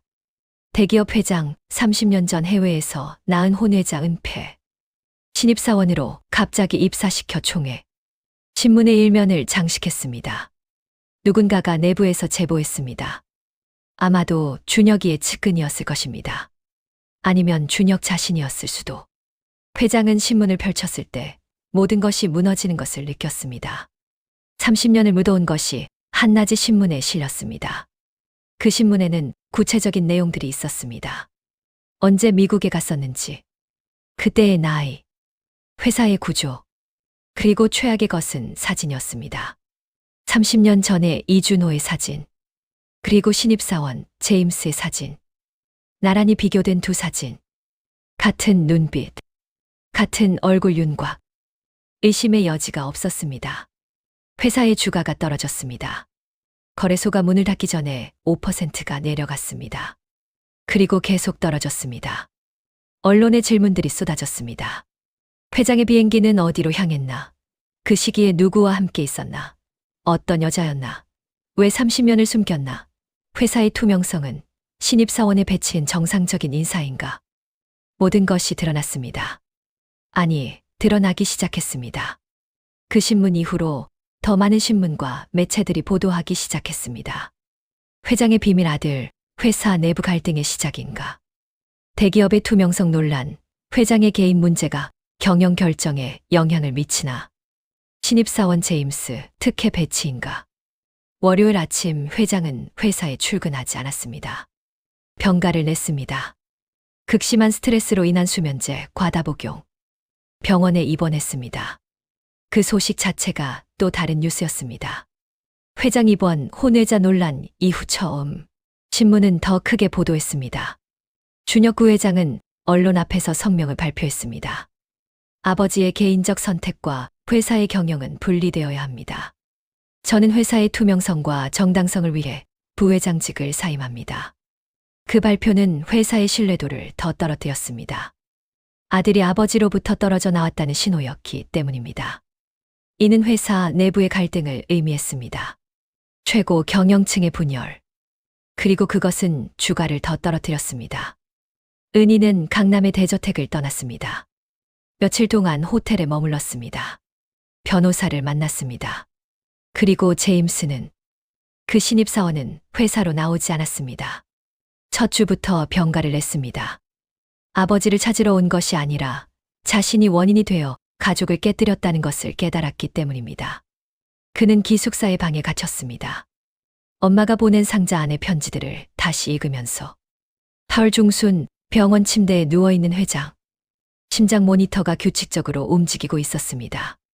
의료진은 신체적으로는 문제가 없다고 했습니다. 스트레스일 뿐이라고. 하지만 회장의 눈은 천장을 바라보고 있었습니다. 그 천장 너머 어딘가를 30년을 산 거짓의 세계가 무너졌습니다. 그의 선택이 초래한 파국입니다. 준혁은 회사를 떠나고 은희는 남편과 떨어져 있고 제임스는 기숙사에 갇혀 있고 그리고 자신은 50대 중반의 회장은 처음으로 깨달았습니다. 성공과 권력으로도 막을 수 없는 것들이 있다는 것을, 돈으로도 지위로도 되돌릴 수 없는 것들이 있다는 것을. 병원의 창문으로 서울의 야경이 보입니다. 자신이 만들었던 건물들, 자신이 거느렸던 임원들, 자신이 쌓았던 제국. 하지만 그 모든 것이 이제 무의미해 보입니다. 왜냐하면 그가 잃어버린 것은 회사의 신뢰도가 아니라 가족이기 때문입니다. 준혁의 눈에 비친 실망감, 은희의 차가운 침묵, 제임스의 혼란스러움, 그리고 에밀리. 30년 전 그가 버린 여자. 아직도 기다리고 있을 그 여자. 그 모든 것이 회장의 가슴을 무너뜨렸습니다. 천장의 조명이 흔들렸습니다. 심장 모니터의 음이 조금 더 빨라졌습니다. 회장의 눈에서 눈물이 흘렀습니다. 조용히, 아무도 모르게, 병실의 어두운 밤 속에서. 그리고 그는 생각했습니다. 이제 어떻게 해야 하나? 그것은 자신에게도 그리고 모든 사람에게도 대답이 없는 질문이었습니다. 병실의 벽에는 텔레비전이 있었습니다. 음소거 상태로 뉴스 자막이 흘러갔습니다. 추가, 기업 뉴스, 경제 전망, 그 속에 회사의 이름도 보였습니다. 하지만 회장은 더 이상 그것을 보지 않았습니다. 그는 손가락을 들었습니다. 천장을 향해. 그것은 항복이었습니다. 아니면 기도였습니다. 아니면 단지 손가락을 들었을 뿐입니다. 병실에는 침묵만 있었습니다. 그리고 그 침묵이 30년 만에 처음으로 깨질 준비를 하고 있었습니다. 병원 침대 위에서 3일이 지났습니다. 의료진은 회장의 신체 상태가 안정적이라고 했습니다. 심장도 정상이었습니다. 혈압도 정상이었습니다. 신체적으로는 아무 문제가 없었습니다. 하지만 회장은 여전히 누워 있었습니다. 천장을 바라보면서 그는 처음으로 자신의 30년을 제대로 들여다봤습니다. 에밀리의 얼굴, 도서관 열람실에서 본 그녀의 얼굴, 그 눈빛, 그녀가 했던 말들. I'll wait. 제임스의 눈, 회의실에서 본 그 눈, 자신의 눈과 같은 그 눈. 하지만 거기에는 희망이 있었습니다. 절망이 아닌 희망. 준혁의 절망감. 서재에서 본 아들의 얼굴. 그것은 분노가 아니었습니다. 그것은 배신감이었습니다. 아버지라고 믿었던 사람에게 속았다는 배신감. 은희의 침묵. 거실을 떠나는 아내의 뒷모습. 그리고 다른 방에서 자는 아내. 30년을 함께했지만 결국 떠나가는 아내. 그리고 자신. 50대 중반의 남자는 그 병상 위에서 천천히 깨달았습니다. 자신이 무엇을 잃었는지, 그리고 무엇을 되찾을 수 있는지. 그것은 큰 깨달음이 아니었습니다. 하늘에서 내려오는 계시가 아니었습니다. 단지 작은 것들의 축적이었습니다. 침대의 천장, 시계의 초침음, 복도의 발자국, 간호사의 목소리, 환자들의 신음. 그 모든 것이 하나씩 그를 일깨웠습니다. 준혁이 자신의 아들이라는 것. 그리고 제임스도 자신의 아들이라는 것. 둘 다. 은희가 자신의 아내라는 것. 그리고 에밀리가 자신이 버린 사람이었다는 것. 그것들을 깨닫는 순간 회장의 손가락이 움직였습니다. 움직였습니다. 천천히. 하지만 확실하게. 병원 침대 옆에 전화기를 들었습니다. 손가락이 떨렸습니다. 목소리가 나왔습니다. 약했습니다. 하지만 분명했습니다. 인사팀장을 불러주세요. 8월 18일 오후 2시. 기숙사에서 전화가 울렸습니다. 인사팀장이었습니다. 회장이 제임스를 보고 싶다고 했다고. 제임스의 손가락이 떨렸습니다. 지난주 신문이 터졌습니다. 그 다음 아버지가 입원했습니다. 그 다음 자신은 기숙사의 방에 갇혔습니다. 엄마의 전화도 받지 않았습니다. 죄책감 때문에. 하지만 이제 아버지가 자신을 보고 싶다고 했습니다. 택시를 탔습니다. 기숙사에서 병원으로 가는 길. 서울의 도시가 창밖으로 흘러갔습니다. 그 길 위에서 제임스는 엄마가 보낸 상자 안의 편지들을 다시 읽었습니다. 1년 뒤 돌아올게. 아버지가 30년 전에 쓴 약속. 너는 내가 하는 가장 좋은 결정이 될 거야. 어머니가 제임스가 태어났을 때 쓴 말. 설령 아버지를 만나지 못하더라도 넌 충분히 훌륭한 사람이 될 거야. 엄마가 그를 키우면서 해준 말.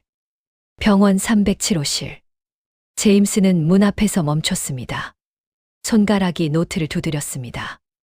리듬을 맞추듯이, 마음을 진정시키듯이 노크를 했습니다. 들어와. 회장의 목소리가 들렸습니다. 제임스가 문을 열고 들어갔습니다. 그곳에는 아버지가 누워 있었습니다. 처음으로 그들이 같은 공간에서 숨을 쉬었습니다. 아버지와 아들. 혈통이 같지만 삶이 다른 두 명의 남자. 회장은 천천히 일어나 앉았습니다. 움직임이 조심스러웠습니다. 몸이 아파서가 아니라 마음이 떨려서였습니다. 제임스는 침대 옆에 의자에 앉았습니다. 침묵이 흘렀습니다. 길었습니다. 30년의 침묵처럼 길었습니다. 실제로 그것이 30년의 침묵을 깨는 첫 번째의 침묵이었습니다. 회장의 입술이 움직였습니다. 내가 뭐라고 말해야 할지 모르겠다. 회장의 목소리는 낮았습니다. 미안하다는 말도 부족할 것 같고, 잘못했다는 말도 부족하고, 어떤 말도 충분하지 않을 것 같다. 제임스는 대답하지 않았습니다. 단지 들었습니다. 너의 어머니에게 미안하다. 그리고 너에게도 미안하다. 고뇌자라는 이름으로 태어나게 해서, 아버지 없이 자라게 해서, 모든 것에 미안하다. 회장의 목소리가 떨렸습니다. 처음으로 그는 아무도 보지 않는 곳에서가 아니라 아들의 눈앞에서 울고 있었습니다.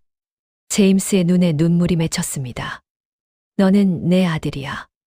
법적으로도 도덕적으로도. 그리고 이 모든 일은 너의 잘못이 아니다. 모든 것이 나의 책임이다. 침묵이 다시 흘렀습니다. 제임스가 입을 열었습니다.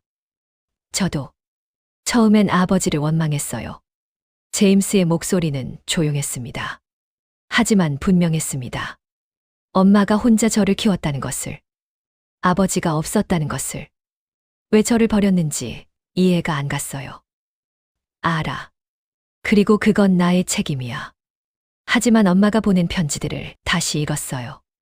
제임스의 목소리가 떨렸습니다. 30년 전의 편지들, 스캔본들, 신문기사들. 모든 것을 다시 읽었어요.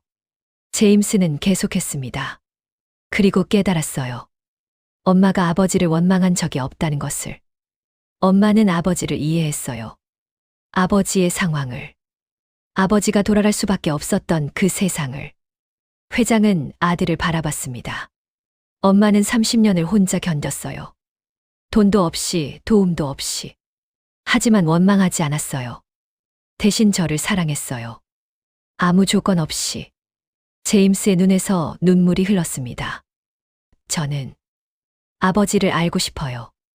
원망하려고 온 게 아니라 이해하기 위해 온 거예요. 회장은 손을 들었습니다. 아들의 손을 잡으려고. 그리고 잡았습니다. 처음으로 아버지와 아들이 손을 잡았습니다. 고마워. 정말 고마워. 그것이 회장이 할 수 있는 말이었습니다. 두 남자는 그 후 3시간을 함께 앉아 있었습니다. 대화가 많지 않았습니다. 하지만 말이 없어도 많은 것이 전해졌습니다. 제임스는 자신의 24년을 이야기했습니다. 엄마와의 살, 엄마가 얼마나 힘들어했는지, 학교에서의 경험, 꿈, 그리고 왜 한국에 왔는지, 엄마가 자신을 키웠던 방식, 공부만 강조한 것이 아니라 사람으로서의 가치를 가르쳤던 것. 회장은 아들의 이야기를 들었습니다. 말이 없이. 하지만 모든 것을 들었습니다. 그리고 처음으로 그는 에밀리를 키웠던 그 아이의 특성을 보았습니다. 선함, 포용력, 상대를 이해하려는 능력, 그리고 어머니처럼의 강함. 회장은 생각했습니다. 이 아이는 자신의 아이가 아니라 에밀리의 아이다. 에밀리가 혼자서 만든 아이다. 하지만 동시에 이 아이는 자신의 피를 받은 아이다. 자신의 눈을 가진 아이다. 그것이 이 아이를 더욱 소중하게 만들었습니다. 그 밤 제임스는 엄마에게 전화를 했습니다. 미국 시간으로는 아침 6시였습니다. 에밀리는 학교에 가기 전에 전화를 받았습니다. 제임스. 목소리에 불안감이 있었습니다. 엄마, 괜찮아요. 아버지를 만났어요. 전화를 통해 에밀리의 숨이 멈추는 것을 느낄 수 있었습니다. 제임스, 뭐라고 했어? 아버지가 뭐라고? 아버지는 미안하다고 했어요. 그리고 절망했어요. 엄마가 혼자 저를 키웠다는 것을 알고. 에밀리는 아무 말도 할 수 없었습니다. 그리고 엄마한테도 미안하다고 했어요. 그 순간 에밀리의 눈에 눈물이 흘렀습니다. 30년을 기다린 미안함. 30년을 기다린 인정. 엄마 괜찮아? 응. 괜찮아. 아니, 괜찮은 게 아니라. 너를 사랑해, 제임스. 정말 사랑해. 나도 엄마를 사랑해요. 그리고 아버지도 알고 싶어요. 아버지를 미워하지 않기 위해서. 에밀리는 학교에 가지 않았습니다. 그날 그녀는 교실의 벽에 기대 앉아 울었습니다. 같은 날 저녁 회장은 준혁에게 전화를 했습니다. 준혁은 회장의 전화를 받을지 망설였습니다. 하지만 받았습니다. 아버지. 목소리는 차갑지 않았습니다. 하지만 거리감이 있었습니다. 준혁, 회사로 나와. 우리 둘이 만나자. 말할 게 있으신가요? 준혁의 목소리에는 피로가 있었습니다. 지난주의 스트레스가 목소리에 배어 있었습니다. 있다. 그리고 듣고 싶은 게 더 많다. 너의 말을. 준혁은 회사 건물에 들어갔습니다. 회장은 회의실에서 기다리고 있었습니다. 정장을 입고 수염을 깎고 마치 중요한 거래를 앞두고 있는 것처럼. 그것이 실제로 가장 중요한 거래였습니다. 자신의 아들과의 관계를 되돌리는 거래. 준혁이 들어왔을 때 회장은 일어섰습니다. 처음으로 아버지는 아들 앞에서 일어섰습니다. 앉아. 두 남자가 마주 앉았습니다.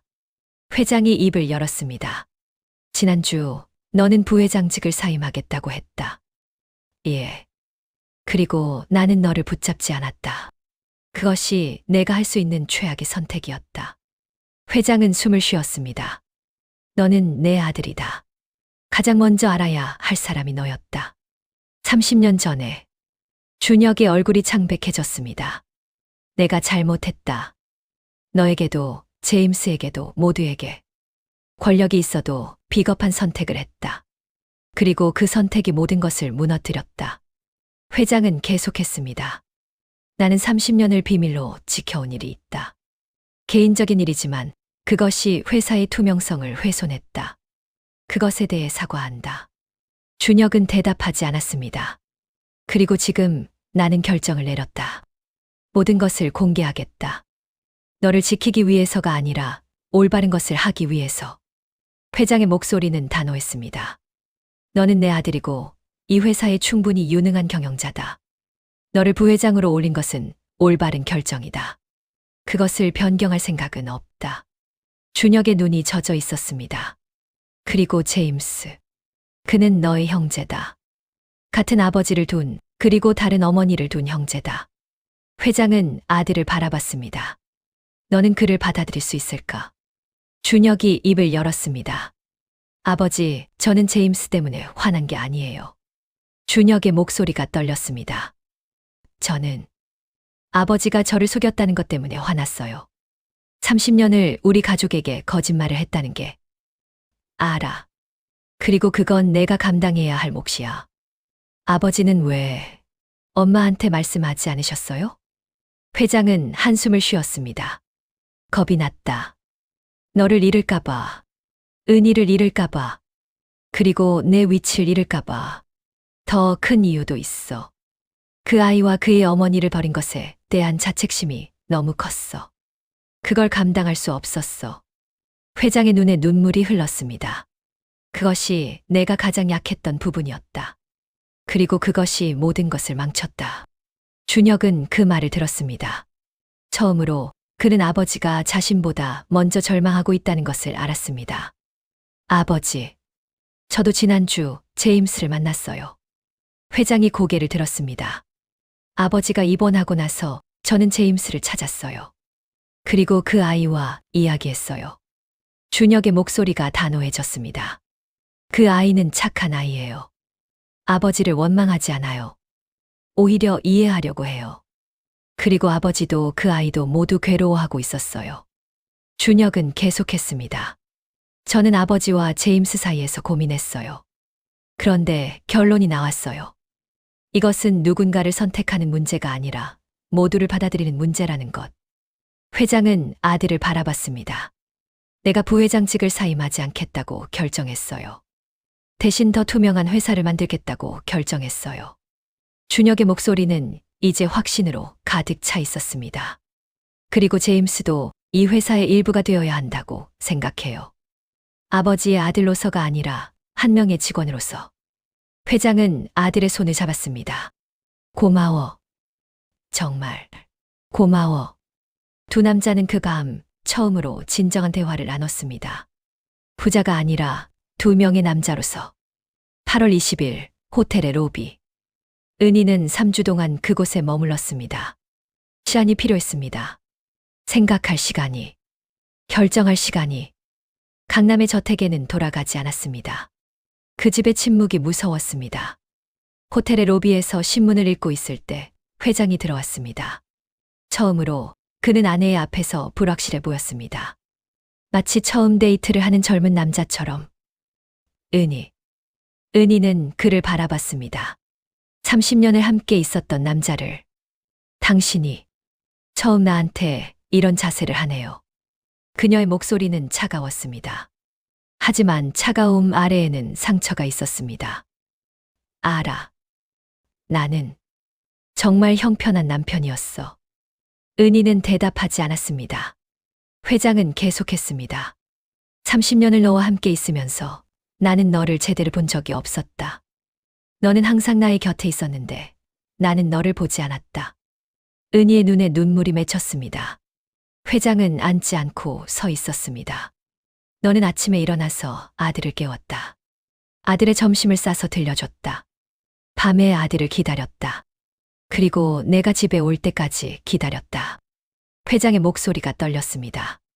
그리고 나는 회사를 생각했다. 과거를 생각했다. 내 잘못을 생각했다. 하지만 너를 생각하지 않았다. 은희가 입을 열었습니다. 당신은 나를 사랑한 적이 있어요? 그것은 30년을 건너온 질문이었습니다. 회장은 한 번 움직였습니다. 한숨을 쉬었습니다. 솔직하게 말하면 처음엔 아니다. 은희의 얼굴이 더 창백해졌습니다. 하지만 지금 이 순간 나는 너를 사랑한다. 과거가 아닌 현재의 너를. 나와 함께 30년을 견딘 너를. 회장은 계속했습니다. 나는 너에게 사랑으로 시작할 수 없었다. 그것은 나의 약함이고 나의 죄다. 하지만 이제 나는 너와 함께 진정한 사랑으로 나아가고 싶다. 회장은 아내 앞에 무릎을 꿇었습니다. 너와 다시 시작할 수 있을까? 은희는 대답하지 않았습니다. 하지만 그녀는 일어났습니다. 그리고 호텔 로비에서 남편을 끌어안았습니다. 네, 다시 시작하고 싶어요. 회장이 병원에서 나왔습니다. 8월 25일. 첫 번째 일정은 임원진 앞에서의 공개 성명이었습니다.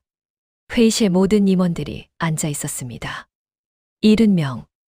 모두 기대하고 있었습니다. 언론도 참석했습니다. 10대의 카메라. 수십 명의 기자. 회장은 일어섰습니다. 목소리는 흔들리지 않았습니다. 지난 몇 주간 회사와 가족의 피해를 들여서 진심으로 사과합니다. 침묵이 흘렀습니다. 나는 30년을 비밀로 지켜온 일이 있습니다. 개인적인 일이지만 그것이 회사의 투명성을 훼손했습니다. 그것에 대해 사과합니다. 회장은 천천히 말했습니다. 그리고 이제 나는 그 비밀을 공개합니다. 나는 미국에서 낳은 혼외자가 있습니다. 그의 이름은 제임스 닥입니다. 그의 어머니는 에밀리 브라운입니다. 언론의 펜이 빠르게 움직였습니다. 내 책임이 맞습니다. 그들이 고생한 30년의 책임은 모두 내 것입니다. 회장은 계속했습니다. 그리고 이제 나는 그들을 받아들입니다. 나의 아들로, 나의 책임으로. 회장의 목소리는 단호했습니다. 그 비서실에 배치한 것은 개인적인 감정 때문이 아니라 그의 능력을 신뢰했기 때문입니다. 그는 명문대를 우수한 성적으로 졸업했습니다. 국제금융 전공, 장학생. 회장은 계속했습니다. 그리고 내가 해야 할 말은 하나 더 있습니다. 나의 부회장 준혁 임원은 이번 일에 책임이 없습니다. 모든 책임은 내게 있습니다. 그 순간 준혁이 회의실 문을 열고 들어왔습니다. 임원진들이 놀랐습니다. 준혁은 회장의 옆에 섰습니다. 그의 목소리는 차분했습니다. 하지만 확신으로 가득 찬 목소리였습니다. 지난주 저는 부회장직을 사임하겠다고 했습니다. 그것은 감정적인 판단이었습니다. 오늘 저는 다시 부회장으로 일하겠다고 말씀드립니다. 언론이 다시 떠들썩해졌습니다. 그리고 새로운 정책을 발표합니다. 앞으로 우리 회사는 모든 인사 결정을 투명하게 공개할 것입니다. 지연 갑질 부정행위에 대해서는 엄격하게 대처할 것입니다. 준혁이 계속했습니다. 제임스 박 신입사원은 자신의 노력과 능력에 따라 평가받을 것입니다. 그것이 공정함입니다. 그것이 우리 회사가 나아갈 길입니다. 그 순간 회의실에 박수가 터져 나왔습니다. 임원들이 박수를 쳤습니다. 처음으로 자발적인 박수. 카메라에 플래시가 터졌습니다. 신문사의 헤드라인이 준비되었습니다. 회장의 용기 있는 고백. 투명성으로 회사 신뢰도 회복. 부회장과 함께하는 개혁. 직원들도 지지. 기숙사의 방에 햇빛이 들어왔습니다. 8월 26일 아침. 제임스는 창밖을 봤습니다. 서울의 아침. 회사의 건물들. 뉴스 검색을 했습니다. 모든 기사가 같은 내용이었습니다. 아버지의 공개 성명. 부회장의 지지. 회사의 투명성 선언. 그리고 자신의 이름. 제임스 박. 회장의 혼외자. 하지만 이제는 인정받은 아들. 핸드폰이 울렸습니다. 엄마의 전화였습니다. 에밀리의 목소리는 울음으로 가득 차 있었습니다. 아버지가 너의 존재를 공개했어. 그리고 사과했어. 그리고 너를 인정했어. 제임스의 눈에 눈물이 흘렀습니다. 엄마, 뉴스가 나왔어. 뉴스, 신문, 텔레비전, 모든 곳이 너의 이야기를 보도하고 있어. 에밀리의 목소리는 감정으로 가득 찼습니다. 30년을 기다렸어. 그리고 이제 끝났어. 아니, 시작이 됐어. 제임스는 울었습니다. 엄마도 울었습니다. 엄마 사랑해요. 나도 너를 사랑해. 정말 사랑해, 제임스. 8월 27일 아침 제임스는 회사에 출근했습니다. 비서실의 문을 열었을 때 팀원들이 박수를 쳤습니다. 아무 말도 없이. 단지 박수. 그것은 환영의 박수였습니다. 아들이 아닌 동료로서의 환영의 박수. 제임스의 얼굴에 미소가 피어올랐습니다.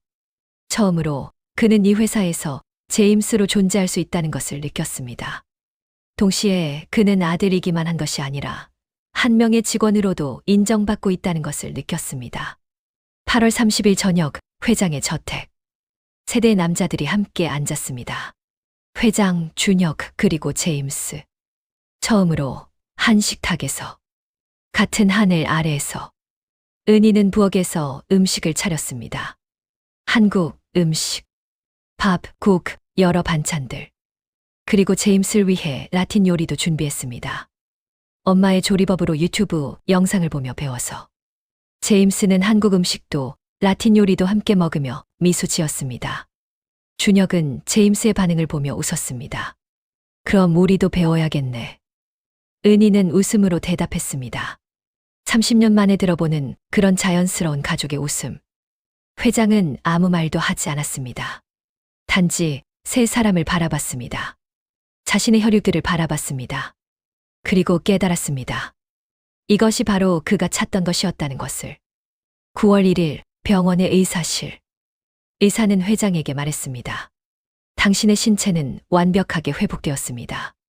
심장도 정상입니다. 혈압도 정상입니다. 의사는 차트를 보며 계속했습니다.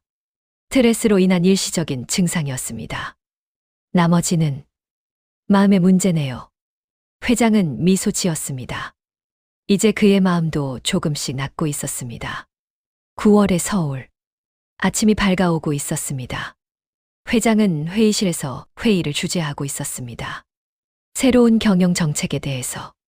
하지만 이제 그의 옆에는 준혁이 있었고 뒤에는 제임스가 있었습니다. 강남의 저택에서 은희는 미소 짓고 있었습니다. 처음으로 진정한 가족으로서의 미소. 샌프란시스코의 교실에서 에밀리는 학생들에게 말하고 있었습니다. 자신을 믿어. 그리고 절대 포기하지 마. 이번엔 그것은 자기 자신에게 하는 말이 아니었습니다. 그것은 자신이 견딘 30년으로부터 배운 진실이었습니다. 회장은 서재에서 펜을 들었습니다. 오래되고 낡은 펜. 에밀리에게 받은 편지를 답장하기 위해 펜촉이 종이에 닿았습니다. 에밀리에게 30년을 기다려줘서 고마워. 나는 그동안 너를 잊으려고 애썼지만 결국 잊을 수 없었다. 그것이 내 인생의 가장 큰 진실이었어. 그리고 제임스. 우리의 아들. 그는 너의 모든 것을 닮았어. 너의 선함, 너의 강함, 너의 희망. 나는 다시 살아가고 싶어. 이번엔 제대로. 모든 사람을 위해. 특히 너와 제임스를 위해. 그리고 언젠가 우리 셋이 함께 앉을 수 있을까? 그럼 좋을 것 같아. 아직은 멀 것 같지만 나는 이제 가능하다고 믿어. 왜냐하면 넌 30년을 견뎠고 나도 이제 견딜 준비가 되었으니까. 영원히 사랑하는 마음으로. 준호. 회장은 펜을 내려놨습니다. 편지는 아직 완성되지 않았습니다. 하지만 그것도 괜찮았습니다. 왜냐하면 이제부터가 진정한 편지의 내용이 될 것이기 때문입니다. 10월이 왔습니다. 여름의 열기가 물러나고 서울의 날씨는 선선해졌습니다. 공기가 맑아졌습니다. 하늘도 9월 한 달 동안 많은 것들이 변했습니다. 회사의 신뢰도가 회복되었습니다. 주가가 안정화되었습니다. 임원진들의 표정도 밝아졌습니다. 그것은 단순히 경제적인 회복이 아니었습니다. 그것은 조직 내부의 투명성과 신뢰가 회복된 것이었습니다. 제임스는 비서실에서 처음 한 달을 보냈습니다. 처음 주는 어색했습니다. 신입사원이기도 하고 회장의 아들이기도 하고 미국에서 온 혼외자이기도 한 자신의 정체성이 혼란스러웠습니다.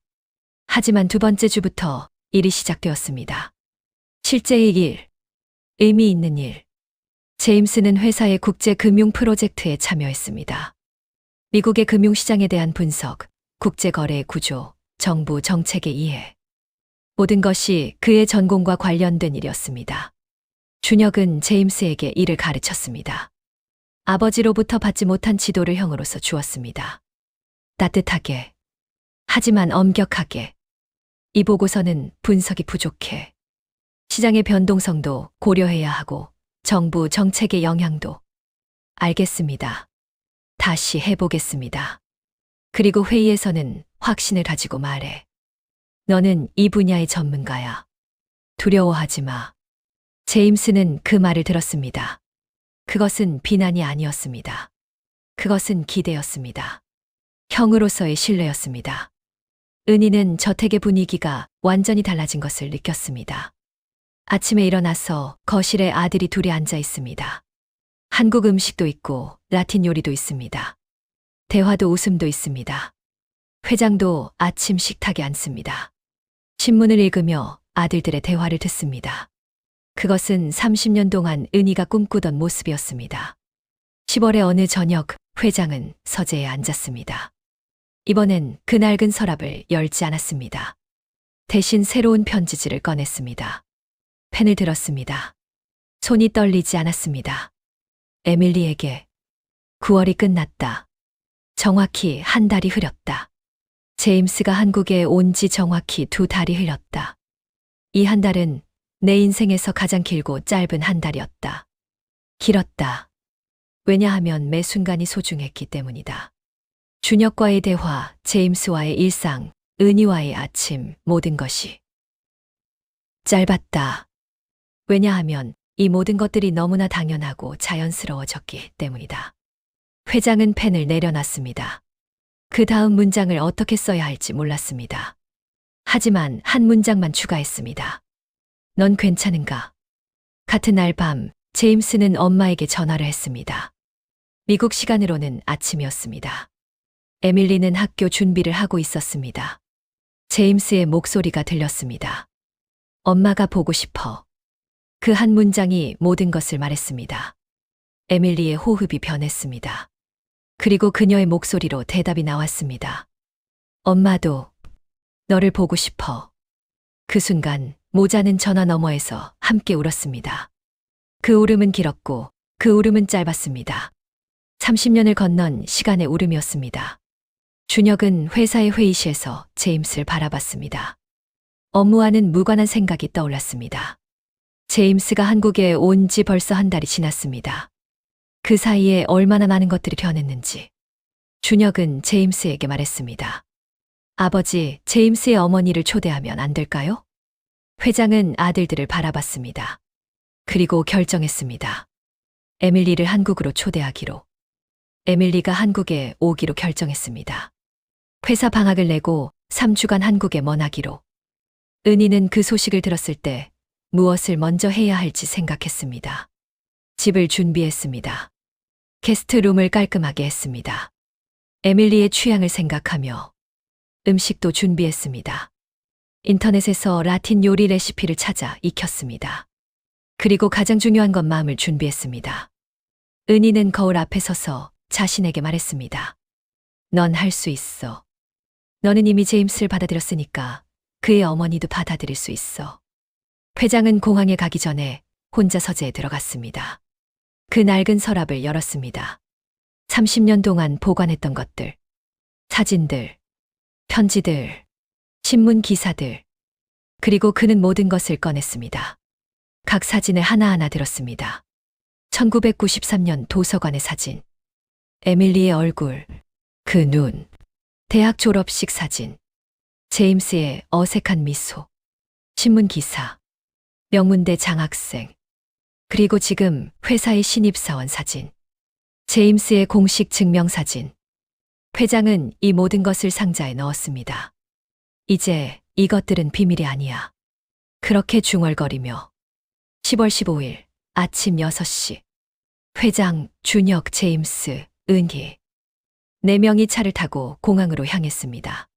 제임스의 손가락이 떨렸습니다. 창밖을 통해 서울의 풍경이 흘러갔습니다. 준혁은 옆에 앉아 제임스의 어깨에 손을 올렸습니다. 형으로서의 무언의 지지. 그것만으로 충분했습니다. 회장은 운전을 하면서 손가락으로 핸들을 꽉 잡았습니다. 은희는 창밖을 보고 있었습니다. 아무 말도 하지 않았습니다. 하지만 그녀의 손은 회장의 손을 가볍게 만지고 있었습니다. 그것은 지지였습니다. 아내로서의 지지. 인천공항의 국제선 도착장. 에밀리는 비행기에서 내렸습니다. 30년. 정확히 30년을 건넌 후. 비행장의 계단을 내려오며 에밀리는 한국의 공기를 마셨습니다. 낯설지만 익숙하다. 그렇게 중얼거렸습니다. 아들을 낳은 그 공기. 아버지를 잃은 그 공기. 세관을 통과했습니다. 짐을 찾았습니다. 그리고 도착장으로 나왔습니다. 그곳에는 4명의 사람들이 서 있었습니다. 회장은 가장 앞에 서 있었습니다. 정장을 입고, 파을 깎고, 마치 첫 데이트를 하는 남자처럼. 제임스는 옆에 서 있었습니다. 어머니와 아버지 사이에. 준혁은 조금 떨어져 서 있었습니다. 형으로서 어머니를 맞이할 준비를 하며. 은희는 가장 뒤에 서 있었습니다. 하지만 그녀의 미소는 가장 따뜻했습니다. 에밀리의 눈에 공항의 사람들이 보였습니다. 그 중에서 한 명의 남자가 눈에 들어왔습니다. 50대 초반의 남자. 하지만 어딘가 낯익은 남자. 30년 전의 그 남자. 준호. 에밀리의 목소리는 작았습니다. 하지만 그것은 모든 것을 담았습니다. 30년의 시간. 30년의 침묵. 30년의 기다림. 제임스가 어머니를 안았습니다. 처음으로 아들이 어머니를 안았습니다. 이 공항에서, 그의 아버지 앞에서. 엄마, 왔어요. 마침내, 응. 마침내 왔어. 회장은 움직이지 않았습니다. 그냥 바라봤습니다. 30년 만에 본 여자를. 에밀리가 아들의 팔에서 벗어났습니다. 그리고 회장을 향해 걸었습니다. 한 걸음씩. 30년의 시간이 흐르지 않은 것처럼 그 거리는 순간이었습니다. 두 사람이 마주섰습니다. 말이 없었습니다. 어떤 말도 필요하지 않았습니다. 회장이 입을 열었습니다. 미안해. 그것이 30년 동안 해야 할 말이었습니다. 에밀리는 고개를 저었습니다. 이제 됐어. 그것이 30년을 끝내는 말이었습니다. 공항을 나가며 5명이 함께 걸었습니다. 회장과 에밀리가 가장 앞에. 손이 닿을듯 말듯. 제임스와 준혁이 그 뒤에. 형과 동생. 같은 아버지를 둔 형과 동생. 은희가 가장 뒤에. 하지만 그녀 미소는 모두를 따뜻하게 감싸고 있었습니다. 차로 향했습니다. 도시로. 집으로. 저택의 거실. 5명이 함께 앉았습니다. 은희가 준비한 음식이 식탁에 놓여 있었습니다. 한국 음식도 있고 라틴 요리도 있었습니다.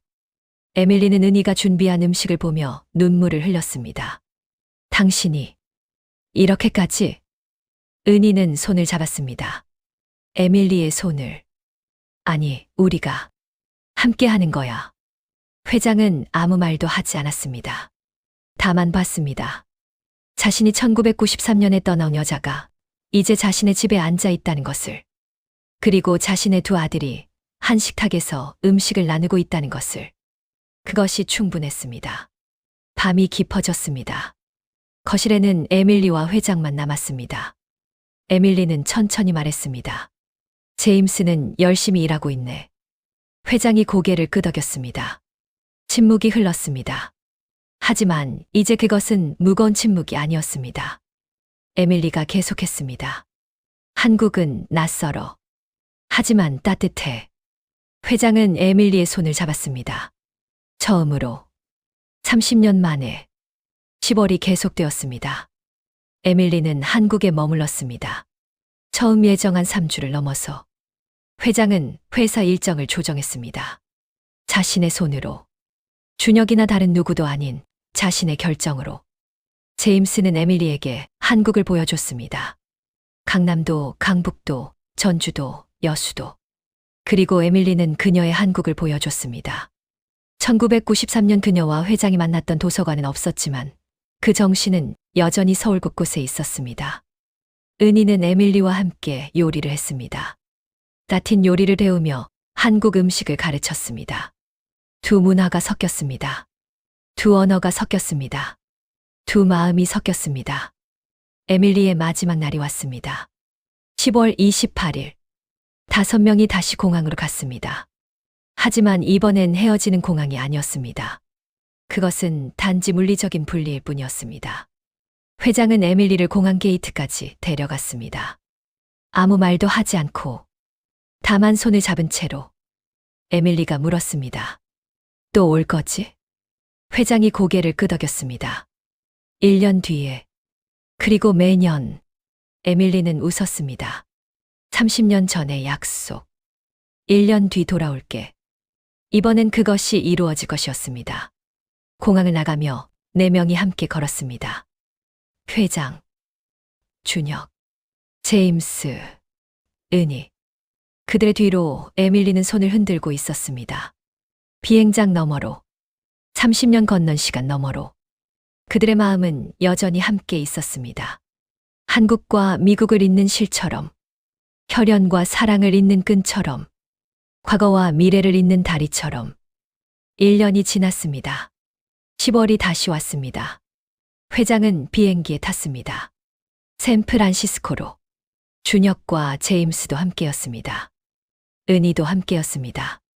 그들은 에밀리를 만나기 위해, 그리고 함께 시간을 보내기 위해. 공항의 도착장에서 에밀리는 5명을 기다리고 있었습니다. 아니, 5명이 아니라 이제 그들은 하나였습니다. 한 가족. 한국과 미국을 잇는 한 가족. 30년의 침묵을 깨뜨린 한 가족. 혼외자라는 이름으로 시작했지만 이제는 그냥 가족이 된 한 가족. 회장이 에밀리를 안았습니다. 또 왔다. 에밀리가 웃으며 대답했습니다. 응. 약속했잖아. 제임스는 어머니의 옆에 섰습니다. 준혁은 형의 어깨에 손을 올렸습니다. 은희는 모두를 바라봤습니다. 그 순간 그곳은 한국도 미국도 아닌 그냥 사랑의 장소였습니다. 지금까지 함께해 주셔서 감사합니다. 30년의 시간을 건넌 사랑, 여기까지입니다. 하지만 그들의 이야기는 계속됩니다. 매년 10월 또 다른 해에도